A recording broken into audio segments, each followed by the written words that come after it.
The first time I decided to take an extended break from my job as a criminal defense attorney, I thought camping would be the perfect escape. I had been wrapped up in a particularly grueling case involving a wrongful conviction, one of those cases that keeps you up at night, haunting your thoughts with the faces of the accused and the victims alike. The defendant, a young man named Marcus Reynolds, had spent 8 years behind bars for a murder he didn't commit. In the process of untangling the web of procedural errors, mishandled evidence, and questionable witness testimonies had consumed my life for the past 14 months. Even after we secured his release, the emotional weight of those lost years lingered with me, a constant reminder of the system's imperfections. My name is Asher Bell, and despite spending most of my life navigating the murky waters of the justice system, I've always found solace in nature. It was time to recharge, to find some way to wash away the accumulated grime of too many late nights poring over case files, and too many mornings watching hope drain from clients' eyes. So I rented an RV, a 32-foot Winnebago that smelled faintly of pine cleaner and someone else's adventures, and headed out to the dense woods of the Ouachita National Forest in Arkansas. The promise of isolation was as tempting as it was daunting, but I felt the need to be alone, away from people and cases, away from the constant hum of fluorescent lights and the whispered conversations in courthouse hallways. The journey to the campsite was uneventful, a gradual transition from the familiar chaos of Little Rock to something wilder and more pristine. I watched through the windshield as urban sprawl gave way to suburbs, then to scattered rural houses, and finally to untamed wilderness. The further I went, the more the trees seemed to close in, their ancient branches reaching across the narrowing road like grasping fingers, forming a thick canopy that blocked out much of the sky and left me driving through a tunnel of dappled shadows and shifting leaves. When I finally reached the designated camping area, it was empty, not a soul around. Exactly what I wanted. The air was crisp and clean, carrying the sharp scent of pine needles and rich earth, invigorating in a way that made my city-dulled senses come alive. I set up camp beside a small, placid lake, its waters dark and still under the shadow of towering trees that seemed to have stood guard over this spot since before the first European settlers set foot in these woods. The lake's surface was like black glass, occasionally disturbed by the jump of a fish or the landing of a water bird, creating ripples that spread out in perfect circles before dissolving back into the mirror-like stillness. I spent the day hiking nearby trails, occasionally stopping to admire the scenery, to photograph particularly striking views, or simply to stand in silence and let the peace of the forest wash over me. Everything was perfect, almost too perfect, like a scene from a tourism brochure or a camping magazine. As evening fell, I built a fire, the flames casting dancing shadows across the clearing as I cooked a simple meal of beans and hot dogs, camping food that somehow tastes better in the wilderness than it ever could in civilization. I sat outside the RV in a folding chair, listening to the sounds of the forest as darkness crept in from between the trees. The night was silent except for the occasional rustle of leaves, the distant call of an owl, and the soft popping of peace I hadn't experienced in years, a lifting of the weight that had been pressing down on my shoulders for so long. I didn't know it then, but that night was the last time I would ever feel truly at ease in the wilderness. I was awakened sometime in the depths of night by a noise that stood out against the usual nocturnal symphony, a sound that didn't belong among the hoots of owls and the rustle of small animals in the underbrush. It was a distant thumping, rhythmic and deliberate, like something large was moving through the forest with purpose. The sound penetrated the thin walls of the RV, each impact seeming to resonate through the metal frame of the vehicle. I sat up in the small bed, my heart beginning to race as I listened intently. The sound was getting closer, each thump accompanied by the crack of breaking branches and the subtle vibration of the earth. At first, I tried to dismiss it as an animal. I had read about the wildlife in this area during my preparation for the trip. Bears, deer, maybe a mountain lion. But this sounded different, heavier, more measured, as if whatever was making it was moving with intention rather than the random wandering of a foraging animal. What happened next is burned into my memory with the kind of clarity that only comes from pure primal fear. I grabbed the flashlight from the side of my bed and cautiously stepped out of the RV, my bare feet silent on the metal steps. The fire had died down to embers, casting a dim reddish glow around the clearing that seemed to make the darkness beyond even more impenetrable. I scanned the darkness with the flashlight, the beam cutting through the thick night air like a knife, revealing nothing but trees and shadows that seemed to shift and move at the edge of the light. Then I saw it. At the edge of the clearing, something massive moved between the trees, something that shouldn't exist in these or any woods. It was hard to make out at first, the creature's form seeming to blend with the shadows in a way that defied natural law. But the silhouette was enough to send a chill down my spine that had nothing to do with the cool night air. The creature was tall, much taller than any human, and it moved with a deliberate slowness that spoke of both confidence and malevolence. Its movement reminded me of a gorilla, but far more menacing, with a twisted, hunched posture that made it seem both animalistic and unnatural at the same time. As it moved, I could see muscles rippling under its covering, fur or scales or something else entirely. I couldn't tell in the darkness. I froze, my mind racing through options like I was preparing for a crucial cross-examination, but none of my legal training had prepared me for this moment. The internal debate raged. Should I run back to the RV, stay still and hope it hadn't noticed me? The creature didn't seem to acknowledge my presence, or if it did, it showed no immediate interest. It continued its slow approach toward the lake, each step heavy enough that I could feel the vibrations in the ground through my feet. Without conscious thought, I switched off the flashlight, some primitive part of my brain deciding that darkness was preferable to being seen. The blackness was suffocating, but I didn't want to draw its attention. My heart pounded so hard in my chest that I was certain the creature must be able to hear it, and I slowly backed away toward the RV, keeping my eyes fixed on the massive shape that I could still barely make out in the starlight. But then it stopped. Just before reaching the water's edge, it turned its head slightly, as if it had caught a scent on the breeze or heard some tiny sound that had escaped my notice. The silence that followed was deafening, an unnatural pause in the forest's nighttime chorus that felt like it lasted forever. Even the insects seemed to hold their breath. I could barely breathe, terrified that even the slightest sound would bring it charging at me with that unnatural speed that large predators sometimes possess. Then, with a sudden burst of movement that belied its size, the creature plunged into the lake. The splash was enormous, sending waves rippling across the previously mirror-like surface that reached all the way to the shore at my feet. I couldn't see it anymore in the darkness, but I could hear it swimming, the water churning as it moved with surprising agility beneath the surface. The sounds it made were unlike anything I'd ever heard.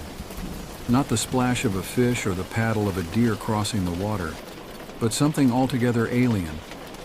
I didn't wait to see what it would do next.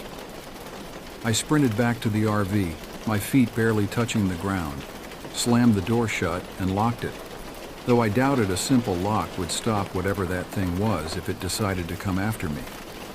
My mind raced through possibilities, legal training kicking in as I tried to analyze and categorize what I had seen. What the hell was that thing? I had heard stories of strange creatures in the woods, cryptids people called them, but I had always dismissed them as folklore, the stuff of campfire tales and local legends meant to frighten children and entertain tourists. This, however, was no story. It was real, and it was out there, separated from me by nothing more than the thin walls of the RV. I stayed up the rest of the night, flashlight in hand, listening to every sound, no matter how small. The noises from the lake eventually stopped, replaced by the usual night sounds, but I couldn't shake the feeling that it was still out there, lurking in the darkness, watching and waiting. I thought about driving away immediately, putting as much distance between myself and this place as possible, but something kept me rooted to the spot. Maybe it was curiosity, the same drive that had led me to become a defense attorney, always needing to know the truth, to understand the full story. By morning, exhaustion had finally overcome fear, and I dozed off for a couple of hours in the early dawn. When I awoke, the sun was just beginning to filter through the trees, bathing the campsite in a golden light that made the events of the night before seem almost surreal, like a nightmare born from too many late nights poring over case files.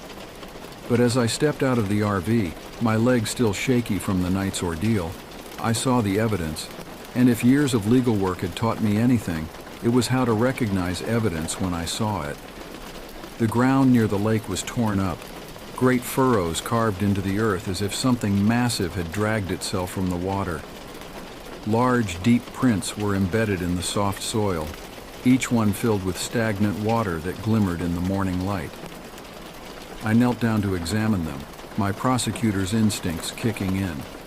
They were unlike anything I had ever encountered in my extensive hiking experience or seen in any wildlife guide. Not human, not bear. The prints were elongated, easily twice the size of my own foot, with what appeared to be claws or talons at the tips that had left deep gouges in the earth.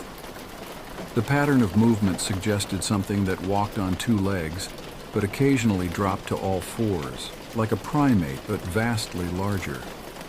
As I followed the trail with my eyes, I noticed how the creature's weight had compressed the soil, leaving prints deep enough that water had seeped in from below.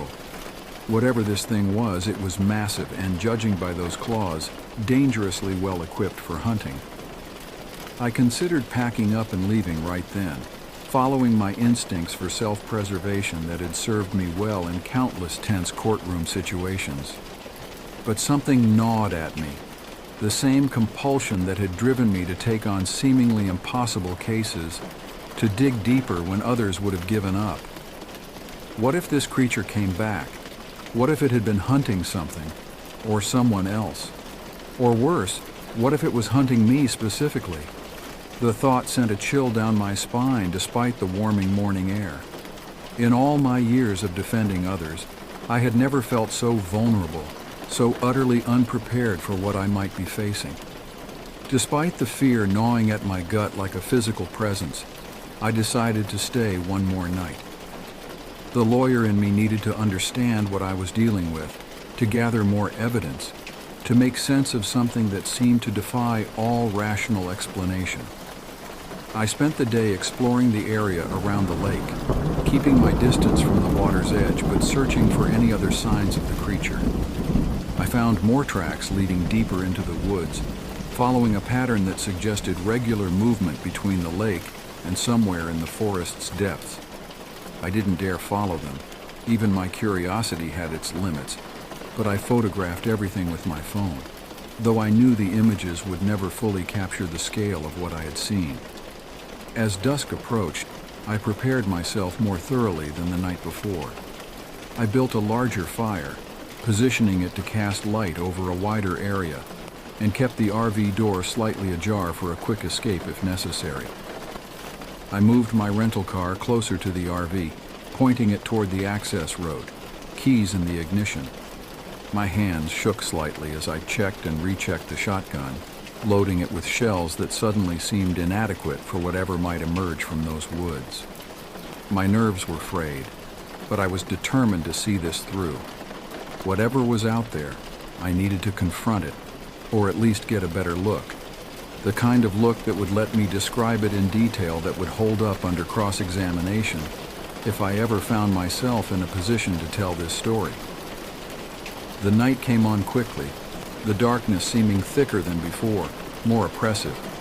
The fire cast dancing shadows that played tricks with my vision, making every movement of branches in the breeze look like approaching danger. I sat by the fire, its warmth doing little to calm my nerves as I remembered the previous night's encounter. Hours passed, marked only by the gradual consumption of firewood and the occasional distant call of nightbirds. I began to think that maybe the creature had moved on, that I had imagined its territorial behavior, that perhaps it had been nothing more than a large bear distorted by darkness and fear. Their gaze passed over our hammock, and for one heart-stopping moment I was certain they saw us. The taller man even took a half step in our direction, his head tilted slightly as if listening. The shorter one put a hand on his arm, whispered something I couldn't catch, and after what felt like an eternity, they turned away. We listened to them leave, the sound of their footsteps and the woman's shuffling gradually fading into the distance. Only when we were absolutely certain they were gone did we dare to move. Our hands shook as we packed up our gear, every snapped twig and rustled leaf sounding like an explosion in the darkness. We abandoned any pretense of stealth, focused only on getting out of there as quickly as possible. The walk back to the car seemed to take hours, though it couldn't have been more than 15 minutes. Every shadow held potential threats. Every sound made us freeze in our tracks. When we finally reached the parking lot, the pickup truck was gone. We drove through the night, putting as much distance between us and that town as possible. The next morning, I called the local police from a diner 2 towns over. The dispatcher took my report with an indifference that seemed practiced, almost rehearsed. She asked no follow-up questions, showed no surprise at my story. When I pressed for details about what would be done, she simply said they would look into it. That was 5 months ago. We still camp, still seek out those hidden places where we can sleep beneath the stars. But something fundamental has changed. We're more careful now, more selective about our spots. We carry better security equipment, have established clearer escape routes. Most importantly, we've learned to trust our instincts. If either of us feels even slightly uneasy about a location, we move on, no questions asked. But the memory of that night haunts us. Sometimes, when the wind moves through the trees just right, I think I can hear those shuffling footsteps. In the deepest part of the night, when sleep won't come, I wonder about that old woman. Did she have a family searching for her? Was she just one of many? What happens in that town when the sun goes down and the shadows grow long? I've learned something important since that night. When you make a habit of hiding in the darkness, you sometimes discover that you're not the only one there. And not everyone who walks in the shadows is trying to stay hidden. Some are hunting for those who are. We never went back to that town, never tried to follow up on our police report. Sometimes I feel guilty about that, like we should have done more. But then I remember the way those men moved, the casual cruelty in their voices, the way they scanned the darkness before leaving, like they were used to finding witnesses, like they knew exactly what to do with people who saw too much. These days, when people ask us about our stealth camping adventures, we tell them about the beautiful sunrises, the peaceful nights under the stars, the money saved on hotel rooms. We don't tell them about the night we learned that some places are better left unexplored, some mysteries better left unsolved. We don't tell them that sometimes the real horror isn't in what you find in the darkness.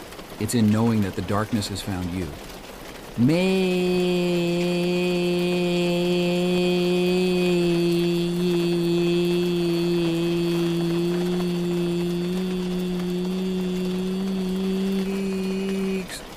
Living near Redwood National Park means getting used to shadows. The ancient trees create a perpetual twilight beneath their canopy, turning everyday hikes into journeys through a world of filtered green light and deep, impenetrable darkness. My name is Daniel Hayes, and after 5 years of working as a geological surveyor in the park, I thought I knew every cave, every crevice, every hidden place these mountains had to offer.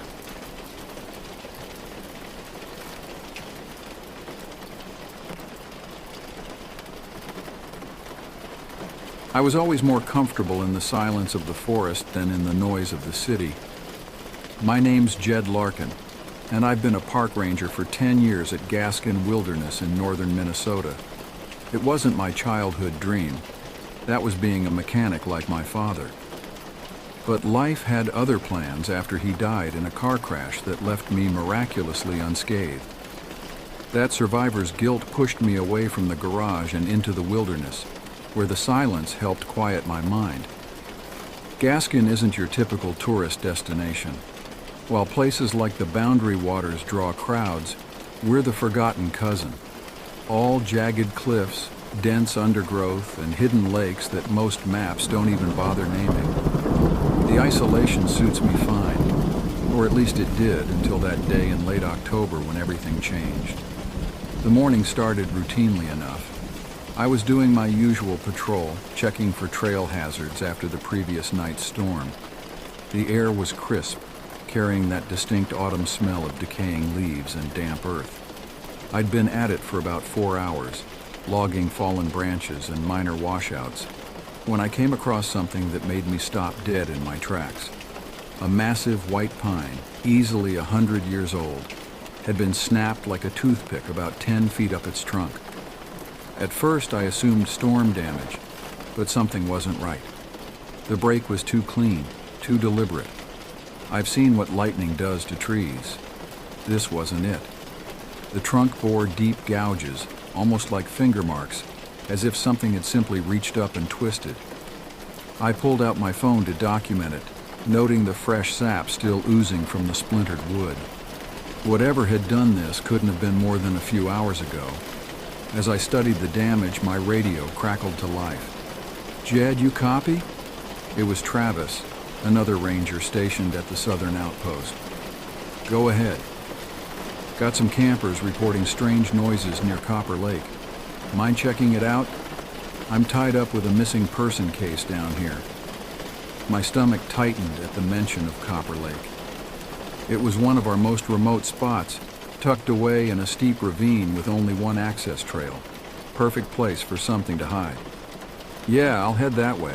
What kind of noises?" Static filled the channel for a moment before Travis's voice returned. They weren't very specific. Said it didn't sound like any animal they knew.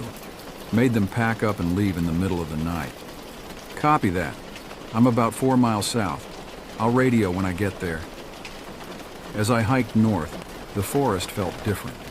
The usual background noise, birds, squirrels, wind in the trees, had died away, replaced by an unnatural stillness.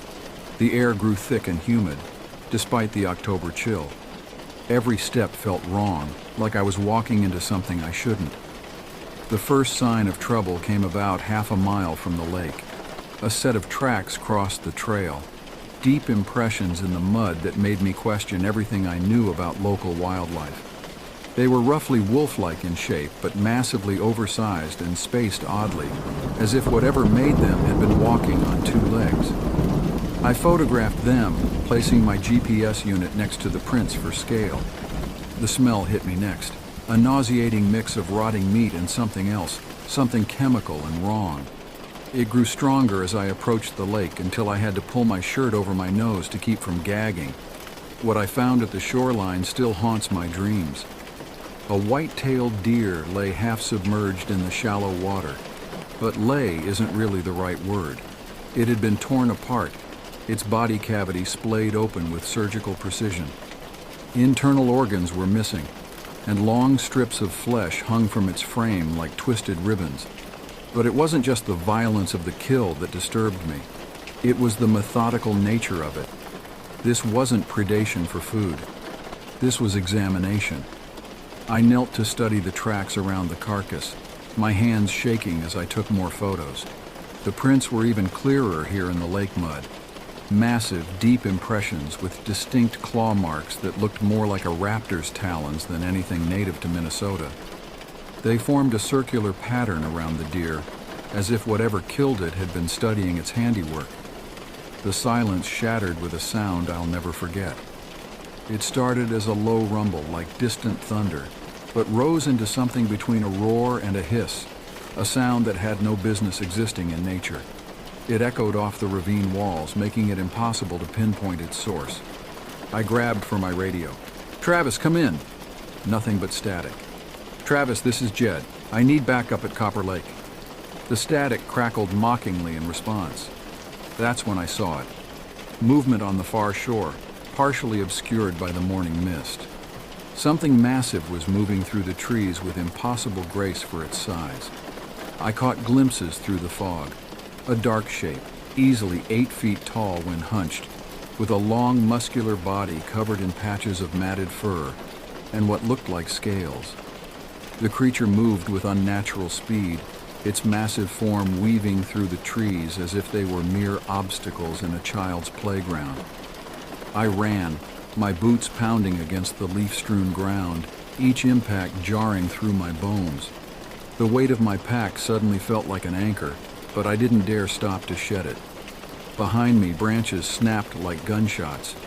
The thing was gaining. I knew these woods. 10 years of patrols had taught me every trail, every shortcut. There was an old logging road about quarter-mile ahead that led straight to the ranger station, if I could reach it. A fallen log blocked my path. As I vaulted over it, my foot caught. I went down hard, the impact driving the air from my lungs. My radio flew from my belt, shattering against a rock. In that moment of stillness, I heard it. Heavy breathing, not mine, coming from somewhere to my left. I rolled onto my back, fumbling for the bear spray on my belt. The creature stood at the edge of a small clearing, partially hidden by the shadows of the dense canopy. Now I could see it clearly for the first time. Its head was wrong, elongated like a crocodile's, but with a broader skull, covered in a patchwork of scales and thick matted fur.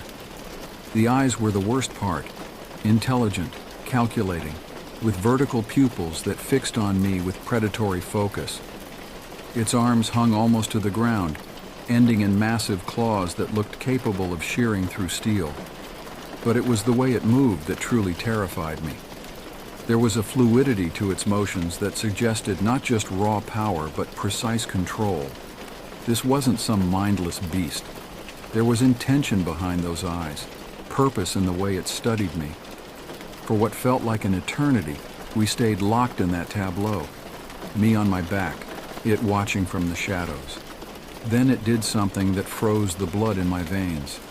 It smiled, the lips pulled back, revealing rows of serrated teeth, in an expression that was unmistakably, horrifyingly human-like.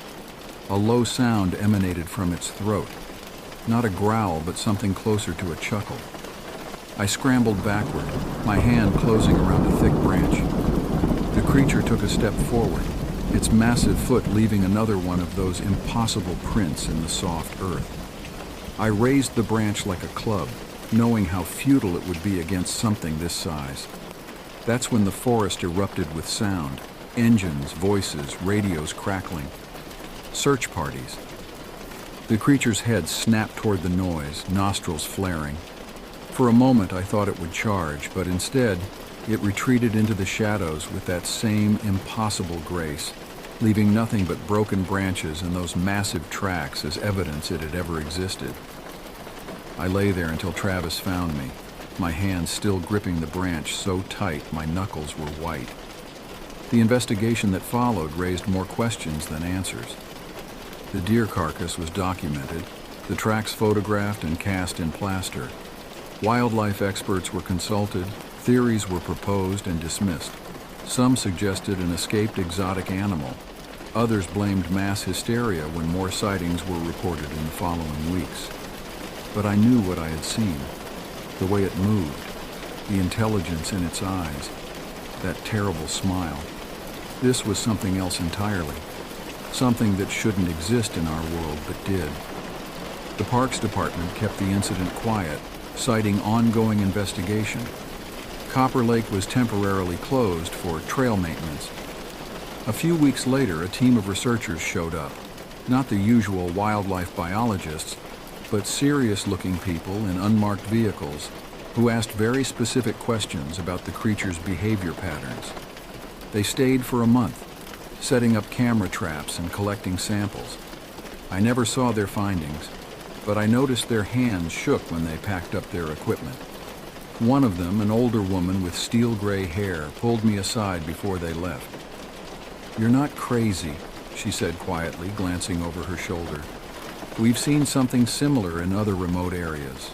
Always near water, always in places people rarely go. Keep watching. Keep documenting. But most importantly, keep quiet." They left the next day. I never saw them again. The years since have brought changes to Gaskin. We installed more emergency phones, improved our radio system, implemented stricter buddy protocols for rangers. The tourists still come, oblivious to what lurks in the deeper parts of the wilderness. I'm still here too, though I've changed my patrol patterns. I carry a bigger rifle now, and I never go near Copper Lake alone. Sometimes on quiet nights when the wind is still, I hear that sound again, that low rumbling laugh echoing across the water. The official report lists the incident as unexplained wildlife activity. The plaster casts of the tracks are locked away somewhere in a government archive. The photos I took were accidentally corrupted during transfer. But I know what I saw that day, and I know it's still out there. Sometimes when I'm checking the trail cameras, I catch glimpses, a shadow moving with impossible speed, a flash of scales in the underbrush, those same massive tracks leading into the depths of the wilderness. The thing about nature is, it's full of secrets. Most of them are beautiful, some are dangerous, but a few should stay hidden. But once you've seen them, really seen them, you can never go back to believing the world is what you thought it was. I still patrol these woods, watching, waiting. The creature hasn't killed anyone, yet. Maybe it's studying us, the way it studied that deer. Maybe it's just biding its time. Or maybe, just maybe, it's not alone.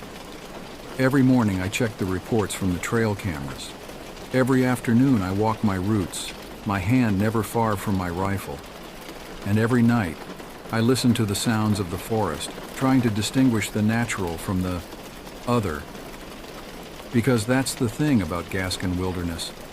The silence here isn't empty anymore. It's waiting. And somewhere in the depths of these woods, behind the veil of what we think we know about the natural world, something is waiting with it.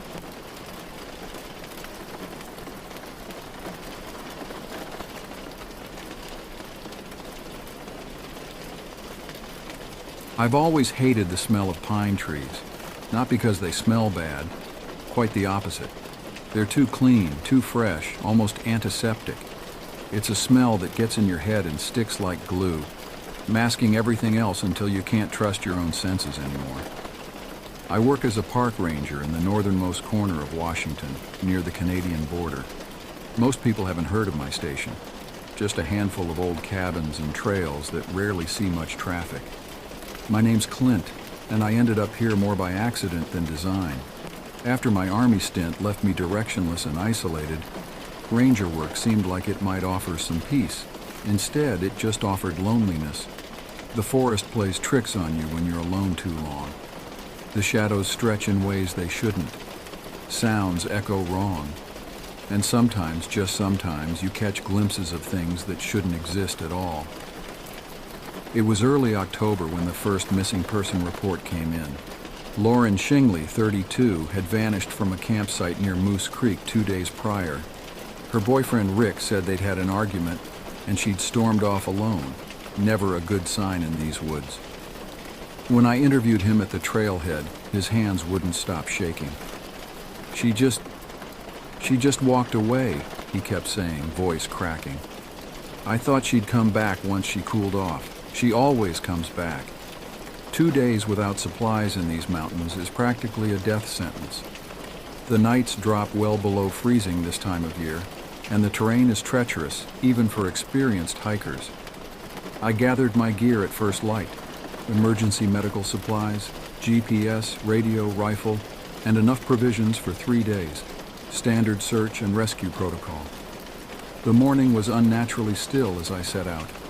No birdsong, no rustling leaves, just the soft crunch of pine needles under my boots and that overwhelming smell of pine.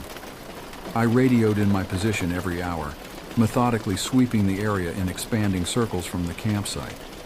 Around mid-afternoon, I found something that wasn't on any of my maps. A small clearing about half a mile from Rick and Lauren's campsite. The moment I stepped into it, the pine smell vanished, replaced by something else. Something rotten and wrong, like meat left to spoil in the sun. The bones were the first thing I saw, scattered across the clearing floor, bleached white despite their freshness, unmistakably human.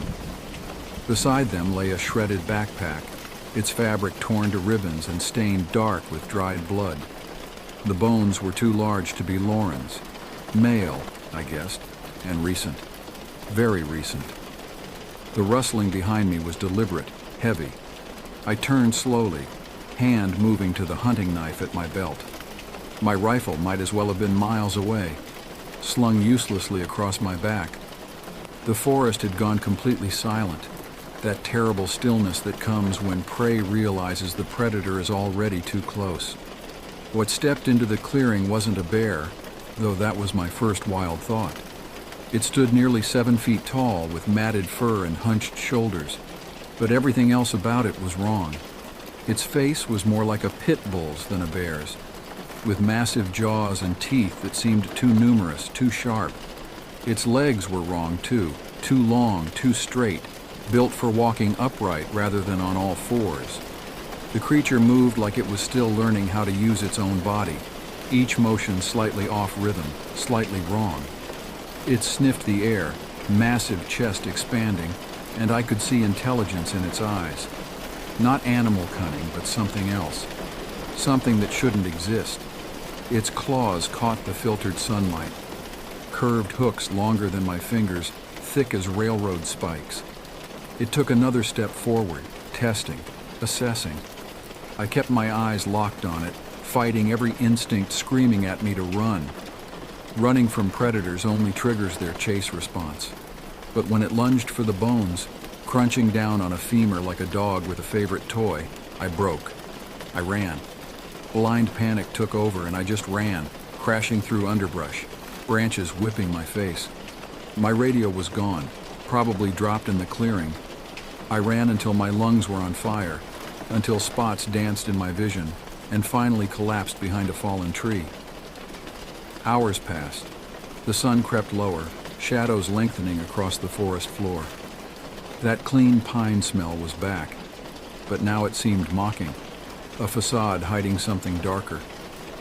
I waited until dusk before making my way back to the ranger station, moving as quietly as I could manage.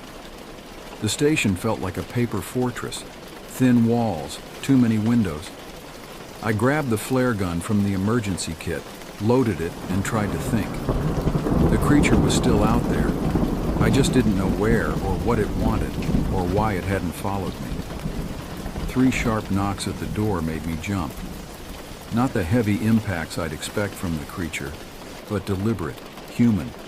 I opened the door carefully, flare gun ready. Rick stood there, face ghost white, hands trembling worse than ever. "Did you find her?" he whispered. I couldn't find the words. I hadn't found Lauren, but I'd found something worse. Something that changed everything I thought I knew about these woods. Rick stumbled inside, collapsing into a chair. "She's out there," he muttered. "I saw her. Before it." He trailed off, but his meaning was clear. Whatever had happened to Lauren, it wasn't something survivable. I handed him the flare gun. "Stay here," I said, checking my knife. "I'll be back." "Where are you going?" The fear in his voice was palpable. "To finish this." The night air hit me like a slap as I stepped outside. The woods were still, waiting. The creature didn't come for me that night, or the next. But when the search team arrived, they found the bones just as I'd left them. Evidence of something horrible lurking in these woods. Lauren's body was never found. No trace, no closure. Just another name on the growing list of people who vanished in these mountains.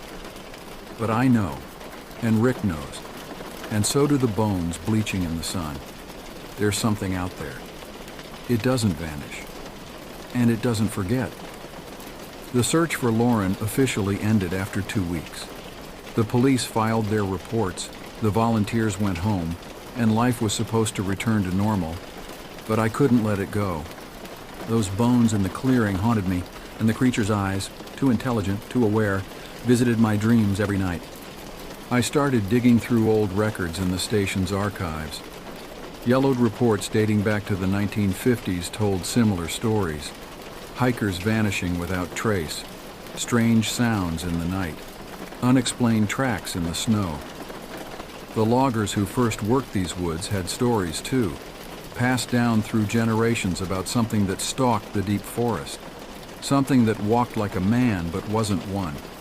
The local tribal elders were less surprised by my questions. The forest has guardians, one told me, his weathered face grave. Some protect, others hunt. Best not to seek them out. But I was already too deep to heed his warning. I mapped every disappearance, every strange sighting, every unexplained death for the past 70 years. A pattern emerged. The incidents clustered around the phases of the moon, concentrated in the deeper, older parts of the forest. The creature wasn't random in its hunting. It was methodical. Rick stayed in town, unable to leave while Lauren was still missing. We met weekly at the local diner, sharing information, theories, fears. He'd changed. The trembling had stopped, replaced by a cold determination that worried me more than his fear had. I saw something last night, he told me one evening, his coffee untouched, through my motel window. It was watching me, standing in the parking lot, just watching. The creature was getting bolder, venturing closer to civilization. Reports started coming in from the edges of town, pets going missing, strange sounds in the night, massive tracks in garden soil. But without proof, local authorities dismissed the concerns. Just bears, they said. Just wolves, nothing more. Winter came early that year, blanketing the forest in heavy snow. The cold drove most wildlife into hibernation, leaving the woods eerily silent. Perfect tracking conditions. I modified my gear based on what I'd learned. The creature avoided fire, so I carried multiple flares now. Its eyes reflected light differently than animals, so I added a powerful UV flashlight. The rifle I kept, though I doubted it would do much good. Rick insisted on coming with me, despite my objections. "I need to know," he said simply. I couldn't argue with that. We set up camp near the original clearing, now transformed by snow into an unrecognizable white bowl. The bones were gone, either buried or taken, but the wrongness of the place remained. That night, the temperature dropped well below zero. Our breath frosted in the air as we took turns watching, listening. The attack came just before dawn. One moment there was silence. The next our tent was being torn apart. I caught a glimpse of those massive claws slicing through canvas like paper before rolling clear, grabbing my pack as I moved. Rick wasn't as lucky. The creature had him by the leg, dragging him toward the tree line. His screams echoed through the pre-dawn darkness as I fumbled with the flare gun, finally getting a shot off. The red light illuminated a scene from Nightmare. The creature hunched over Rick, its massive jaws open, steam rising from its fur in the cold air. The flare struck it in the shoulder, and for the first time, I heard it make a sound. A howl that was part pain, part rage, and part something else. Something almost human. It released Rick, backing away from the burning light. I fired another flare, then another, driving it back into the woods. Rick's leg was mangled, but not fatal. I got a tourniquet on him and called in emergency evacuation, breaking radio protocols to get immediate response. As we waited for rescue, I saw it watching from the tree line. Not hunting now, just observing with those terribly intelligent eyes. It knew we'd be back. This wasn't over. Rick survived, though he lost part of his leg. The official report blamed a bear attack, and he didn't argue. Some truths are better left unspoken. I'm still here, still walking these trails. The creature is too, though it's more cautious now. We've reached an understanding of sorts. It stays in the deep woods, and I make sure people stay on the marked paths. Usually. Sometimes I find bones, always clean, always arranged in neat piles. Messages, maybe, or warnings. I document them all, adding to my maps and theories. The tribal elders say I'm lucky to be alive, that the Guardian could have killed me easily that night. I'm not so sure. I think it wanted witnesses, wanted its story told. Lauren's disappearance remains unsolved, one of many in these woods. Rick left town as soon as he could walk again, and I don't blame him. Some wounds never heal right. As for me, I've made peace with what happened. Mostly. The pine smell doesn't bother me as much anymore. It's honest, at least. Clean. But sometimes on quiet nights when the moon is full, I hear something moving through the trees. Something that walks like a man but isn't one. And I wonder if our understanding will last. The forest keeps its secrets. Most of them, anyway. But now you know what I know, and maybe that's enough. If you ever find yourself in these woods, stick to the trails. Watch the shadows. And if you smell something wrong, not pine, but something darker, run. Run as fast as you can. Because there are things in this world that don't vanish, things that don't forget, and they're always hunting.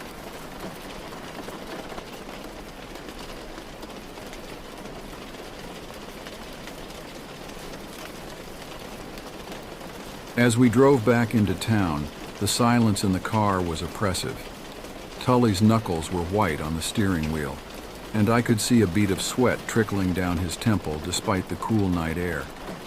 I wanted to tell him what I'd seen at the bottom of the quarry, but the words stuck in my throat. How could I explain something I barely understood myself? The streets of Sundown Hollow were deserted when we arrived back at the sheriff's office. It was late, well past midnight, but that wasn't unusual for a small town like this. What was unusual was the feeling of emptiness, as if the very life had been sucked out of the place. "I'll write up the report," Tully said as we walked into the building. His voice was strained, and I could tell he was trying to maintain some semblance of normalcy. "You should get some rest, Marshal. You look like hell." I nodded, grateful for the excuse to be alone with my thoughts. "Yeah, I think I will. But first I need to make a call." Tully gave me a curious look but didn't press the issue. He disappeared into his office, leaving me alone in the dimly lit corridor. I pulled out my cell phone and dialed a number I hadn't used in years. It rang 3 times before a gruff voice answered. "This better be important." "Hello, John," I said, my voice low. "It's me. We need to talk." There was a long pause on the other end of the line. I could almost see John's furrowed brow, his hand rubbing the stubble on his chin as he processed my call. John was an old friend, a former FBI agent who'd specialized in cases that defied explanation. He'd retired years ago, claiming the job had taken too much from him. But I knew he still kept his ear to the ground for cases like this. "Well, well," he finally said. "The prodigal son returns. What's got you calling me at this ungodly hour?" I took a deep breath, trying to figure out how to explain the situation without sounding like I'd lost my mind. "I'm working a case in Sundown Hollow. People are disappearing, John. And the ones we find, it's bad. Real bad." "Sundown Hollow," he repeated, his voice suddenly sharp. Jesus, I was hoping I'd never hear that name again. My heart skipped a beat. "You know something about this place?" "I know enough to tell you to get the hell out of there," he said. "But I'm guessing that's not why you called." "No," I admitted. "I need information. The locals are talking about something called the Hollow Man. Ring any bells?" The silence on the other end of the line was so long I thought the call had dropped. Then John spoke, his voice barely above a whisper. "The Hollow Man isn't something you want to mess with, kid. It's not just a local legend. It's something else." I felt a chill run down my spine. "What do you mean, something else?" "Look," John said, his voice urgent now. "I can't explain everything over the phone. But I'm telling you, this is bigger than you think. The Hollow Man isn't just some backwoods boogeyman. It's old. Older than the town, older than the country itself. And it's hungry. I leaned against the wall, suddenly feeling very tired. John, I've got bodies piling up. I need more than cryptic warnings. He sighed heavily. All right, I'll send you what I have, but promise me you'll be careful. This thing, it doesn't play by our rules. And once it knows you're looking for it, it'll start looking for you too. After I hung up, I stood there for a long moment, staring at my phone. Part of me wanted to dismiss John's warnings as the ramblings of a man who'd seen too much, believed too much. But I couldn't shake the image of that figure at the bottom of the quarry. Impossibly tall and wrong in a way I couldn't quite define. I made my way to the small apartment I'd been renting since I arrived in Sundown Hollow. It was a sparse, functional space, but it served its purpose. As I stepped inside, I felt the weight of the day settling onto my shoulders. I needed sleep, but I knew it wouldn't come easily. I poured myself a glass of whiskey and sat down at the small desk in the corner of the room. My laptop hummed to life, and I found myself staring at the blank document I'd opened days ago, intending to start my report on the case. The cursor blinked accusingly at me, a reminder of how little progress we'd made. As I sat there, my mind wandered back to the quarry. What had I really seen? Was it just a trick of the light, my imagination running wild in the face of these brutal, inexplicable crimes? Or was there something out there, something that defied rational explanation? I must have dozed off because the next thing I knew, I was jolted awake by a sound. It was faint, barely audible, but it sent a jolt of adrenaline through my system. A whisper just on the edge of hearing, like the rustling of leaves in a breeze. But there was no breeze, and the window was closed. I sat perfectly still, straining my ears. There it was again, a soft, sibilant sound that seemed to come from everywhere and nowhere at once. My hand inched toward the gun on my hip, but before I could reach it, the sound stopped. The silence that followed was deafening. I could hear my own heart pounding in my chest, the blood rushing in my ears. And then, slowly, I became aware of something else. A presence, heavy and oppressive, filling the room like a thick fog. I turned slowly, my breath catching in my throat. And there, in the darkest corner of the room, I saw it. Two pinpricks of light like eyes reflecting the glow from my laptop screen. But they weren't eyes, not really. They were more like holes, empty spaces where eyes should be. For a long moment we stared at each other, this thing and I. I couldn't move, couldn't breathe. It was as if time itself had stopped. And then, as suddenly as it had appeared, it was gone. The presence lifted, the whispers faded, and I was alone in my apartment once more. I sat there for what felt like hours, my gun in my hand, watching the shadows. But nothing moved, nothing whispered. When the first light of dawn began to creep through the window, I finally allowed myself to relax, just a little. As I showered and dressed for another day of investigation, I tried to rationalize what had happened. Stress, lack of sleep, an overactive imagination fueled by local legends and gruesome crime scenes. But deep down, I knew the truth. The Hollow Man was real, and it knew I was looking for it.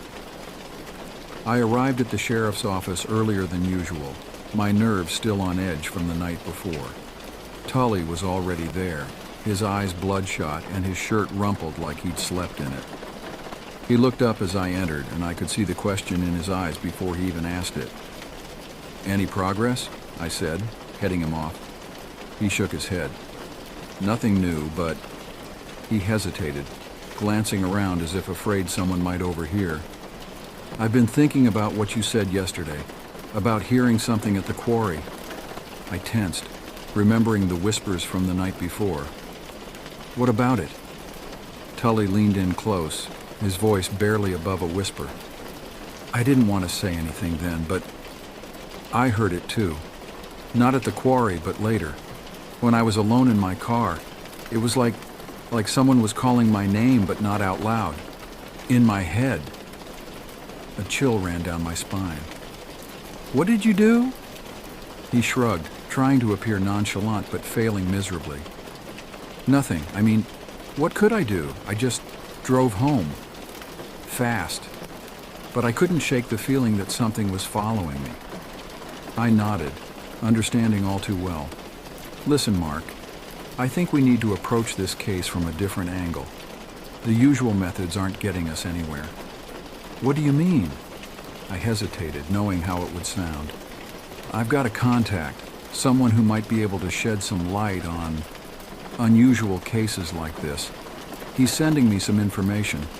I think we need to start considering explanations that might seem unconventional." Tully's eyes widened. "You mean like the Hollow Man? You're not seriously buying into that, are you?" "I'm not saying I believe in local legends," I said carefully. "But I think we need to keep an open mind. Something is happening in this town, something that doesn't fit any pattern we're familiar with. We need to consider all possibilities." He nodded slowly, and I could see the relief in his eyes. He'd been struggling with the same doubts, the same fears, but hadn't wanted to voice them. "So what's our next move?" "We need to dig deeper into the town's history," I said. "These disappearances might be recent, but I've got a feeling the roots of this go back a lot further. I want to talk to the oldest residents, anyone who might remember stories from before the town was even founded." Tully nodded, some of his usual energy returning. "I know just the person. Old Mrs. Hendricks. She's got to be pushing 90, but her mind's as sharp as ever. If anyone knows the real history of Sundown Hollow, it's her." We spent the morning reviewing the case files, looking for any details we might have missed. But it was like trying to put together a puzzle with half the pieces missing. Every lead we followed seemed to end in a dead end. Every theory fell apart under scrutiny. As the day wore on, I found my mind wandering back to the quarry, to the figure I'd seen standing at the bottom. I tried to focus on the facts, on the evidence we had, but the memory of those empty, staring eyes kept intruding. It was late afternoon when Tully and I finally made our way to Mrs. Hendricks' house. It was an old Victorian at the edge of town, its paint peeling and its garden overgrown. As we walked up the creaking steps of the porch, I couldn't shake the feeling that we were being watched. Mrs. Hendricks answered the door herself, a tiny bird-like woman with sharp eyes that seemed to look right through us. "Well," she said, her voice surprisingly strong, "I was wondering when you'd come around. Come in, come in. I expect you'll be wanting to know about the Hollow Man." Tully and I exchanged a surprised look. We hadn't mentioned anything about the case or why we were there. Mrs. Hendricks just cackled at our expressions and ushered us inside. The interior of the house was like stepping back in time. Heavy velvet curtains blocked out most of the daylight, and the air was thick with the scent of old books and dust. Mrs. Hendricks led us into a cluttered living room and gestured for us to sit. "Now then," she said, settling into an ancient armchair, "what do you want to know?" I leaned forward, my elbows on my knees. "Mrs. Hendricks, we're investigating a series of disappearances." She waved a hand, cutting me off. Yes, I know all about that. Terrible business. But that's not why you're here, is it? You want to know about him, the one who walks in the shadows." I felt a chill run down my spine. "You mean the Hollow Man?" She nodded, her eyes suddenly distant. "That's what folks call him now. But he's older than that name. Older than this town. Older than the settlers who came before. The native people knew about him. They had other names for him, names they wouldn't speak out loud for fear of drawing his attention." "What is he?" Tully asked, his voice barely above a whisper. Mrs. Hendricks turned her sharp gaze on him. "What is he? That's the wrong question, young man. The right question is, what does he want?" "All right," I said, trying to keep my voice steady. "What does he want?" She leaned forward, her voice dropping to a whisper. "He wants what he's always wanted, to fill the emptiness inside him. He takes people, you see. Takes their eyes first, because the eyes are the windows to the soul. And then he takes everything else, bit by bit, until there's nothing left but an empty shell. I felt sick to my stomach, remembering the bodies we'd found, their eye sockets empty and clean. But why? Why does he do it? Mrs. Hendricks shook her head. Why does a starving man eat? The hollow man is empty, always empty. No matter how many he takes, it's never enough. And now, she trailed off, her eyes growing distant again. Now what? I prompted. She focused on me again, and I saw real fear in her eyes. Now he's awake. Something stirred him up, made him hungry again, and he won't stop until he's satisfied. We left Mrs. Hendricks' house as the sun was setting, casting long shadows across the town. Neither of us spoke as we walked back to the car. What could we say? We'd come looking for answers, but all we'd found were more questions, more impossibilities. As we drove back to the sheriff's office, I noticed Tully kept glancing in the rearview mirror, his knuckles white on the steering wheel. I didn't ask what he was looking for. I didn't need to. Back at the office, we found a package waiting for me. It was from John, Overnight Express. I tore it open, spilling a stack of files and old photographs onto the desk. "What is all this?" Tully asked, picking up one of the photos. It showed a group of men standing in front of a mine entrance, their faces grim and haunted. "History," I said, flipping through the files. "Cases from all over the country, spanning more than 100 years. Disappearances, unexplained deaths, all with the same pattern we're seeing here." Tully's eyes widened as he looked through the files. This is impossible. How could no one have connected these before?" I shook my head. "They did, or at least some people did. But look at the dates, the locations. These cases are spread out, sometimes decades apart. Easy to dismiss as unrelated if you're not looking for the pattern." We spent hours going through the files, piecing together a history that defied belief.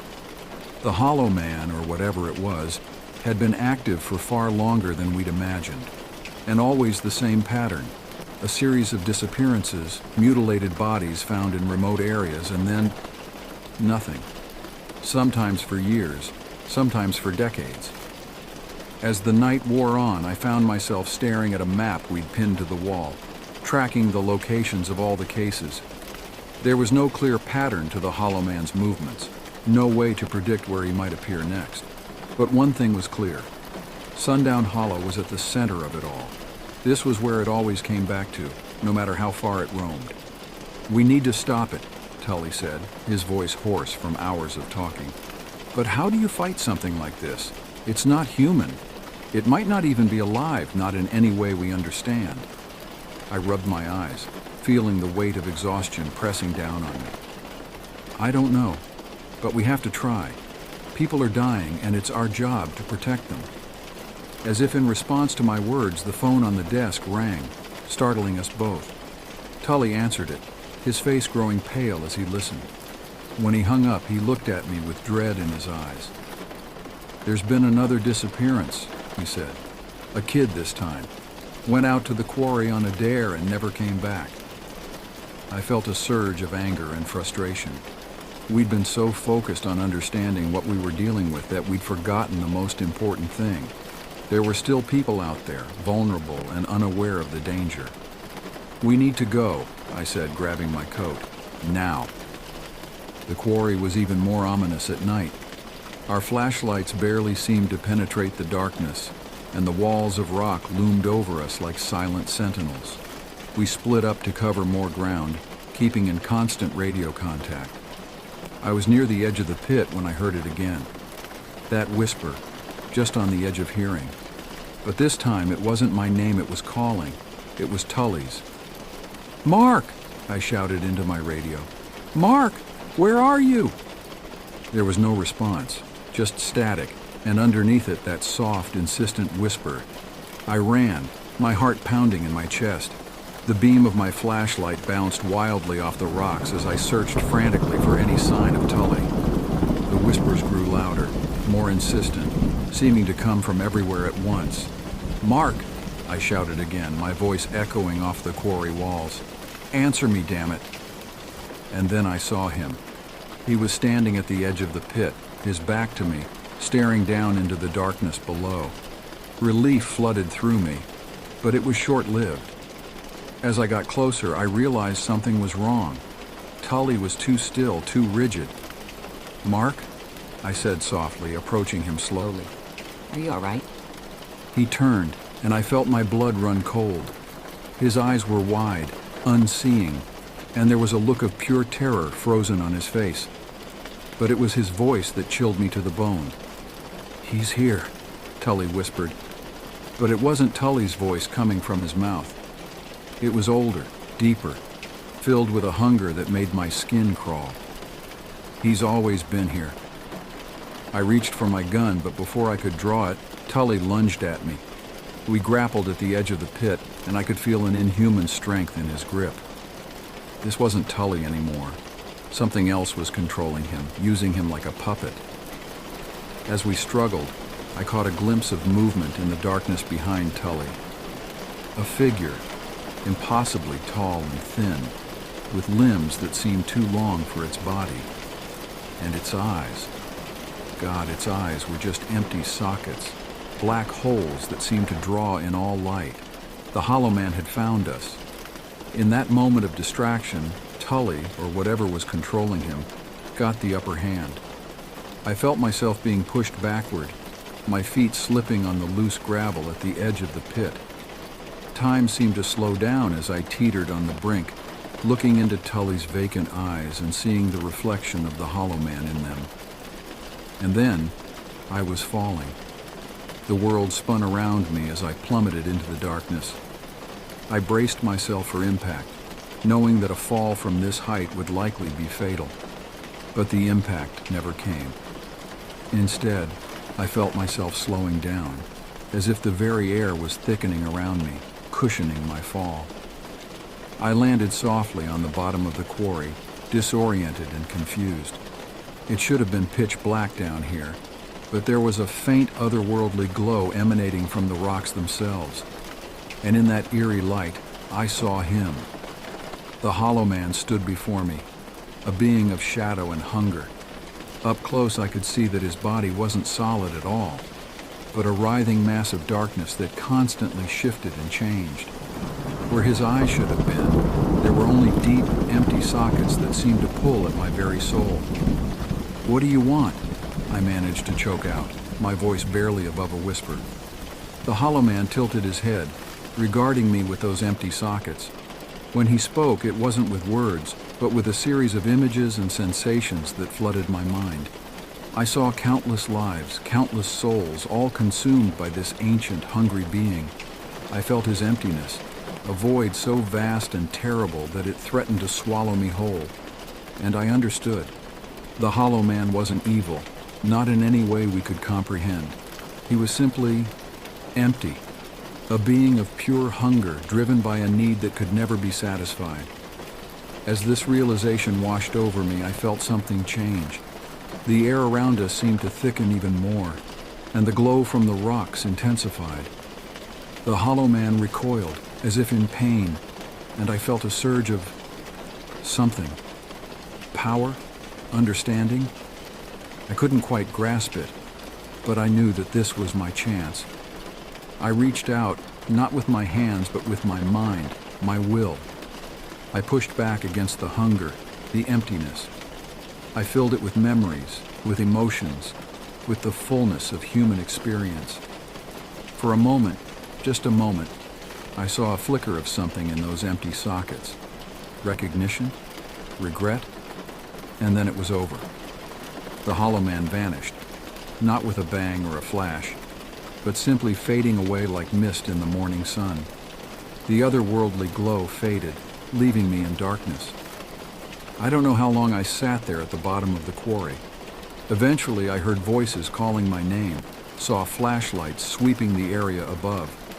They found me, battered and bruised but alive, with no clear memory of how I'd survived the fall.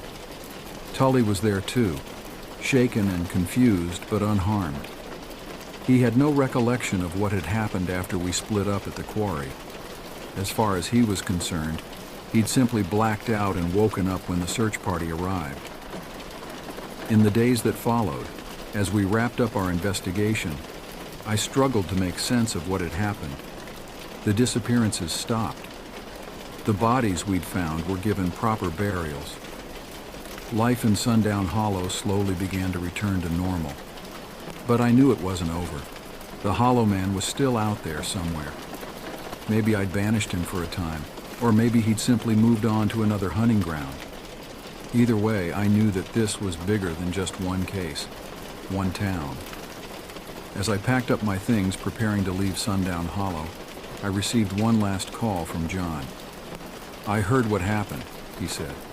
"Or at least I heard the official version, but we both know there's more to it than that." I sighed, looking out the window at the town that had become both a nightmare and a turning point for me.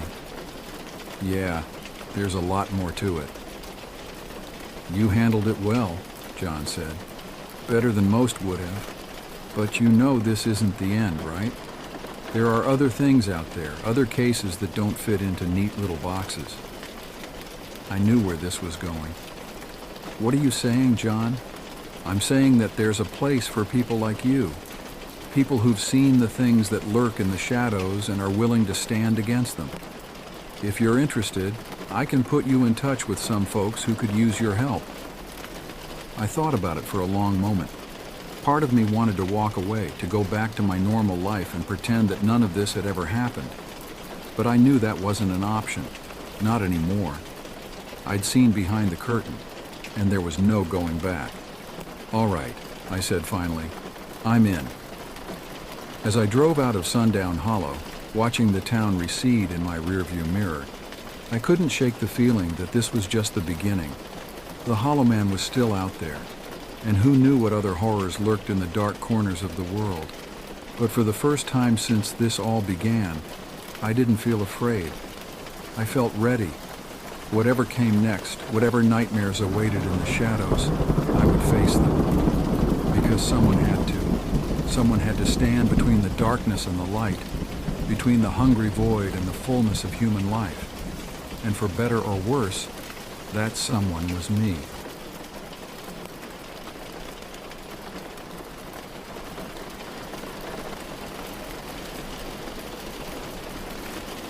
I've lived in the desert for years, and I'm no stranger to its peculiarities. But what happened that night shook me to my core, leaving me questioning everything I thought I knew about this place I call home. It was a typical weeknight. I was lying in bed half watching some forgettable show on Netflix when my phone chimed with a notification from the security camera app. I frowned, glancing at the clock. It was well past midnight. I had the app set so that only the front door would trigger loud alerts at this hour, though all cameras continued recording silently. Curiosity piqued. I reached for my phone and opened the app. The recording showed a large coyote pacing in and out of my front door patio space. Now, coyotes aren't uncommon around here, but this one's behavior struck me as odd. It wasn't hunting, at least not in any way I recognized. It just kept moving in and out of the enclosed patio area, as if drawn to something I couldn't see. Despite my better judgment, I decided to investigate. I slipped out of bed and made my way to the front door, my bare feet silent on the cool tile floor. Reaching the door, I leaned in close and peered through the peephole. What I saw made my blood run cold. Instead of the night-shrouded patio or the restless coyote, I found myself staring at the back of a bald head. It filled the entire view, as if someone was standing incredibly close to the door, their back turned to me. I stood there frozen, hardly daring to breathe. The head didn't move. There was no sign of breathing, no slight shifts or twitches you'd expect from a living person. After what felt like an eternity but was probably no more than a minute, I managed to tear myself away from the peephole. My heart pounding, I rushed to the dining room window, hoping to get a clear view of whoever or whatever was out there. But the patio was empty. No person, no coyote, nothing but the familiar landscape of my front yard bathed in moonlight. Shaking, I returned to the peephole. Empty. Just the patio and the desert beyond. My rational mind kicked in, insisting there must be an explanation. I grabbed my phone and started reviewing the camera footage again. The coyote was there, pacing as I'd seen before.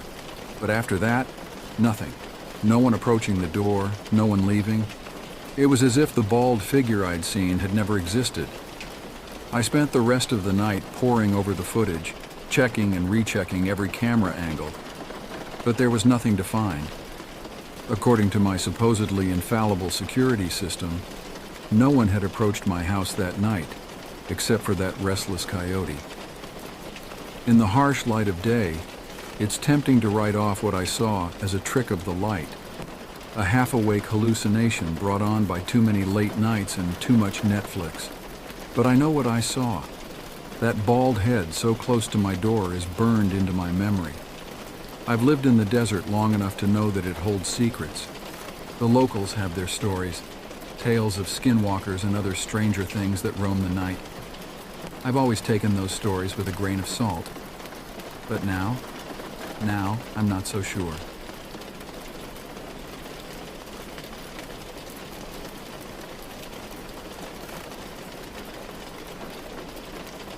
I've always been a bit of a loner. Growing up in the outskirts of Asheville, North Carolina, I found solace in the dense forests that surrounded our small community. The name's Killian, and this is the story of how my sanctuary became a nightmare. Before the incident, I was your typical introverted 20-something. I worked from home as a freelance graphic designer, which suited me just fine. My small apartment on the edge of town was my fortress, and I rarely ventured out except for necessities and my weekend hikes. Those hikes were my lifeline.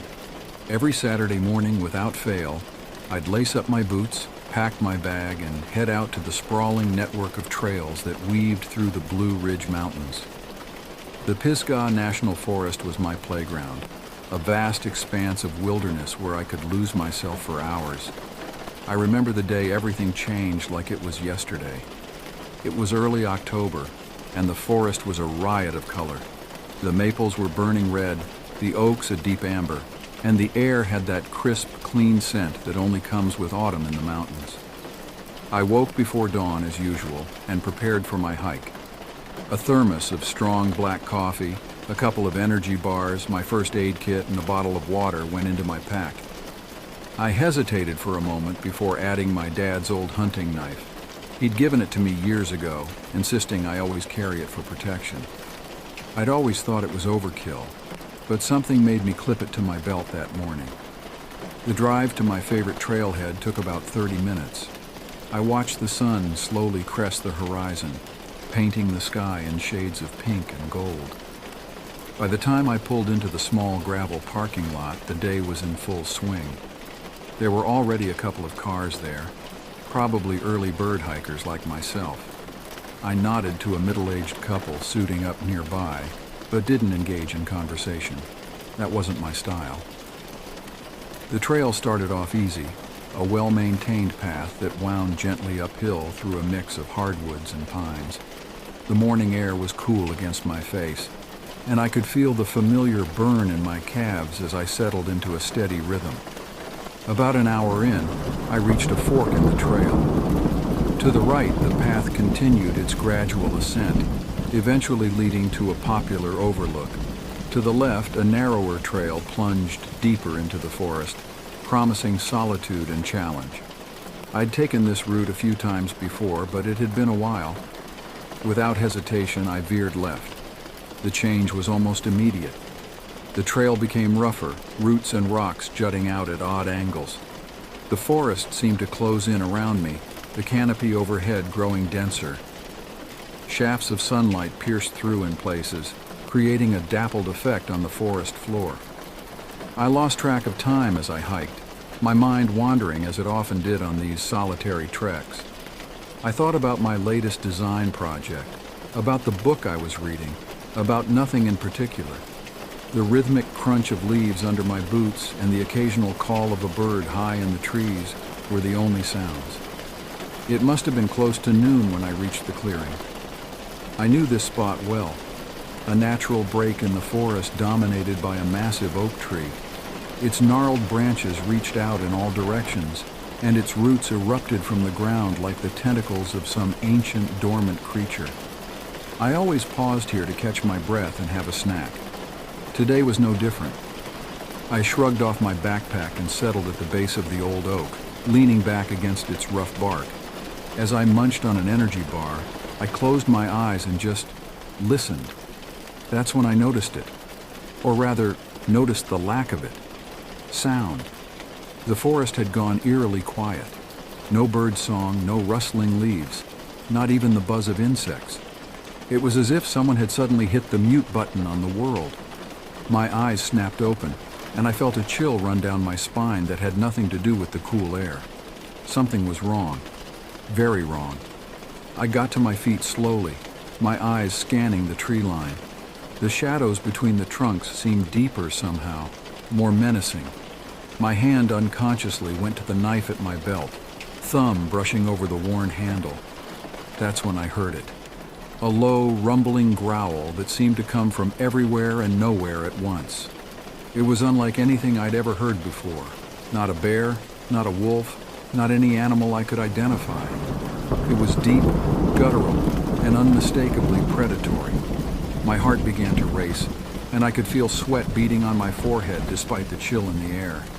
I turned in a slow circle, straining my eyes to catch any hint of movement in the surrounding forest. Another growl, louder this time and definitely closer. It came from my left, and I spun to face that direction, my hand now gripping the knife tightly.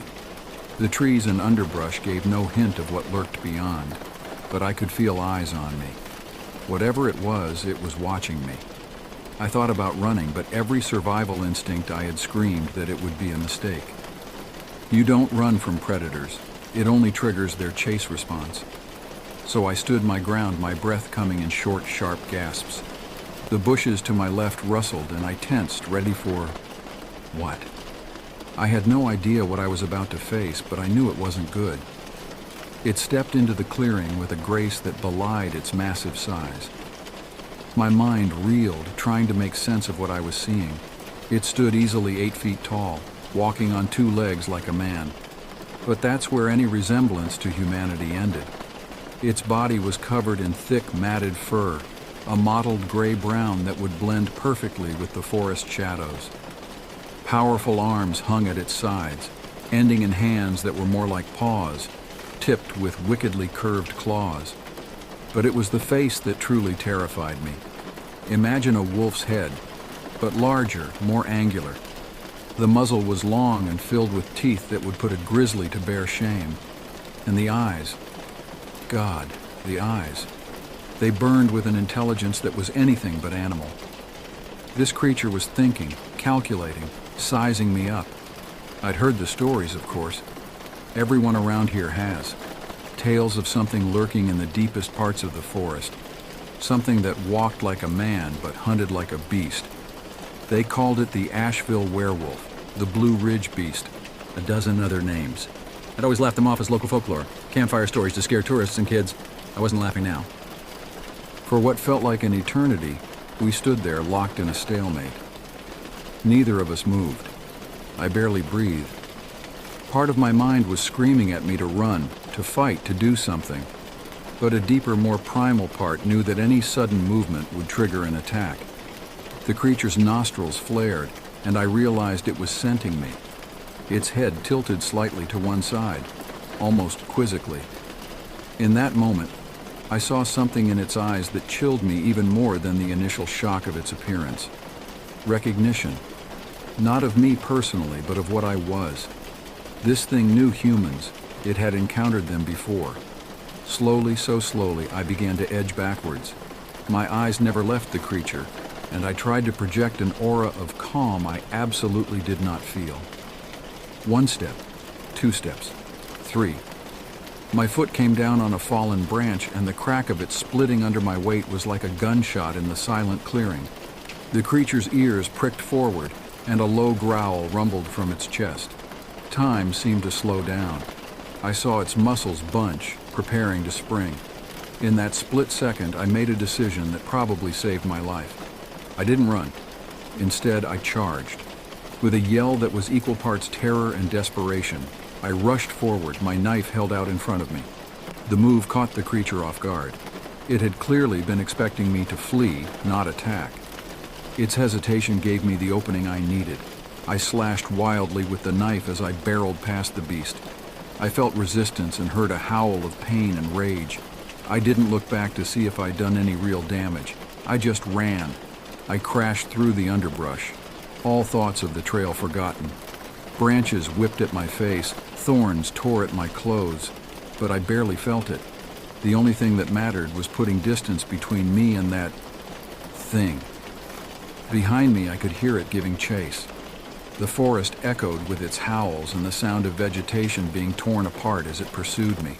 It was faster than me, I knew that. My only hope was to find somewhere it couldn't follow. I don't know how long I ran. It could have been minutes or hours. Time lost all meaning in the blind panic of flight. My lungs burned, my legs ached, but I didn't dare slow down. I burst out of a thicket and found myself at the edge of a steep ravine.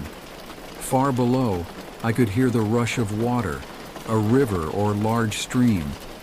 For a moment I contemplated trying to climb down, but the rocks looked treacherous.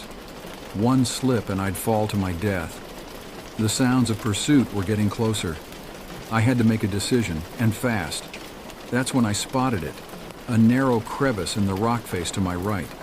It looked just barely wide enough for a person to squeeze through. Without hesitation, I dove for the opening.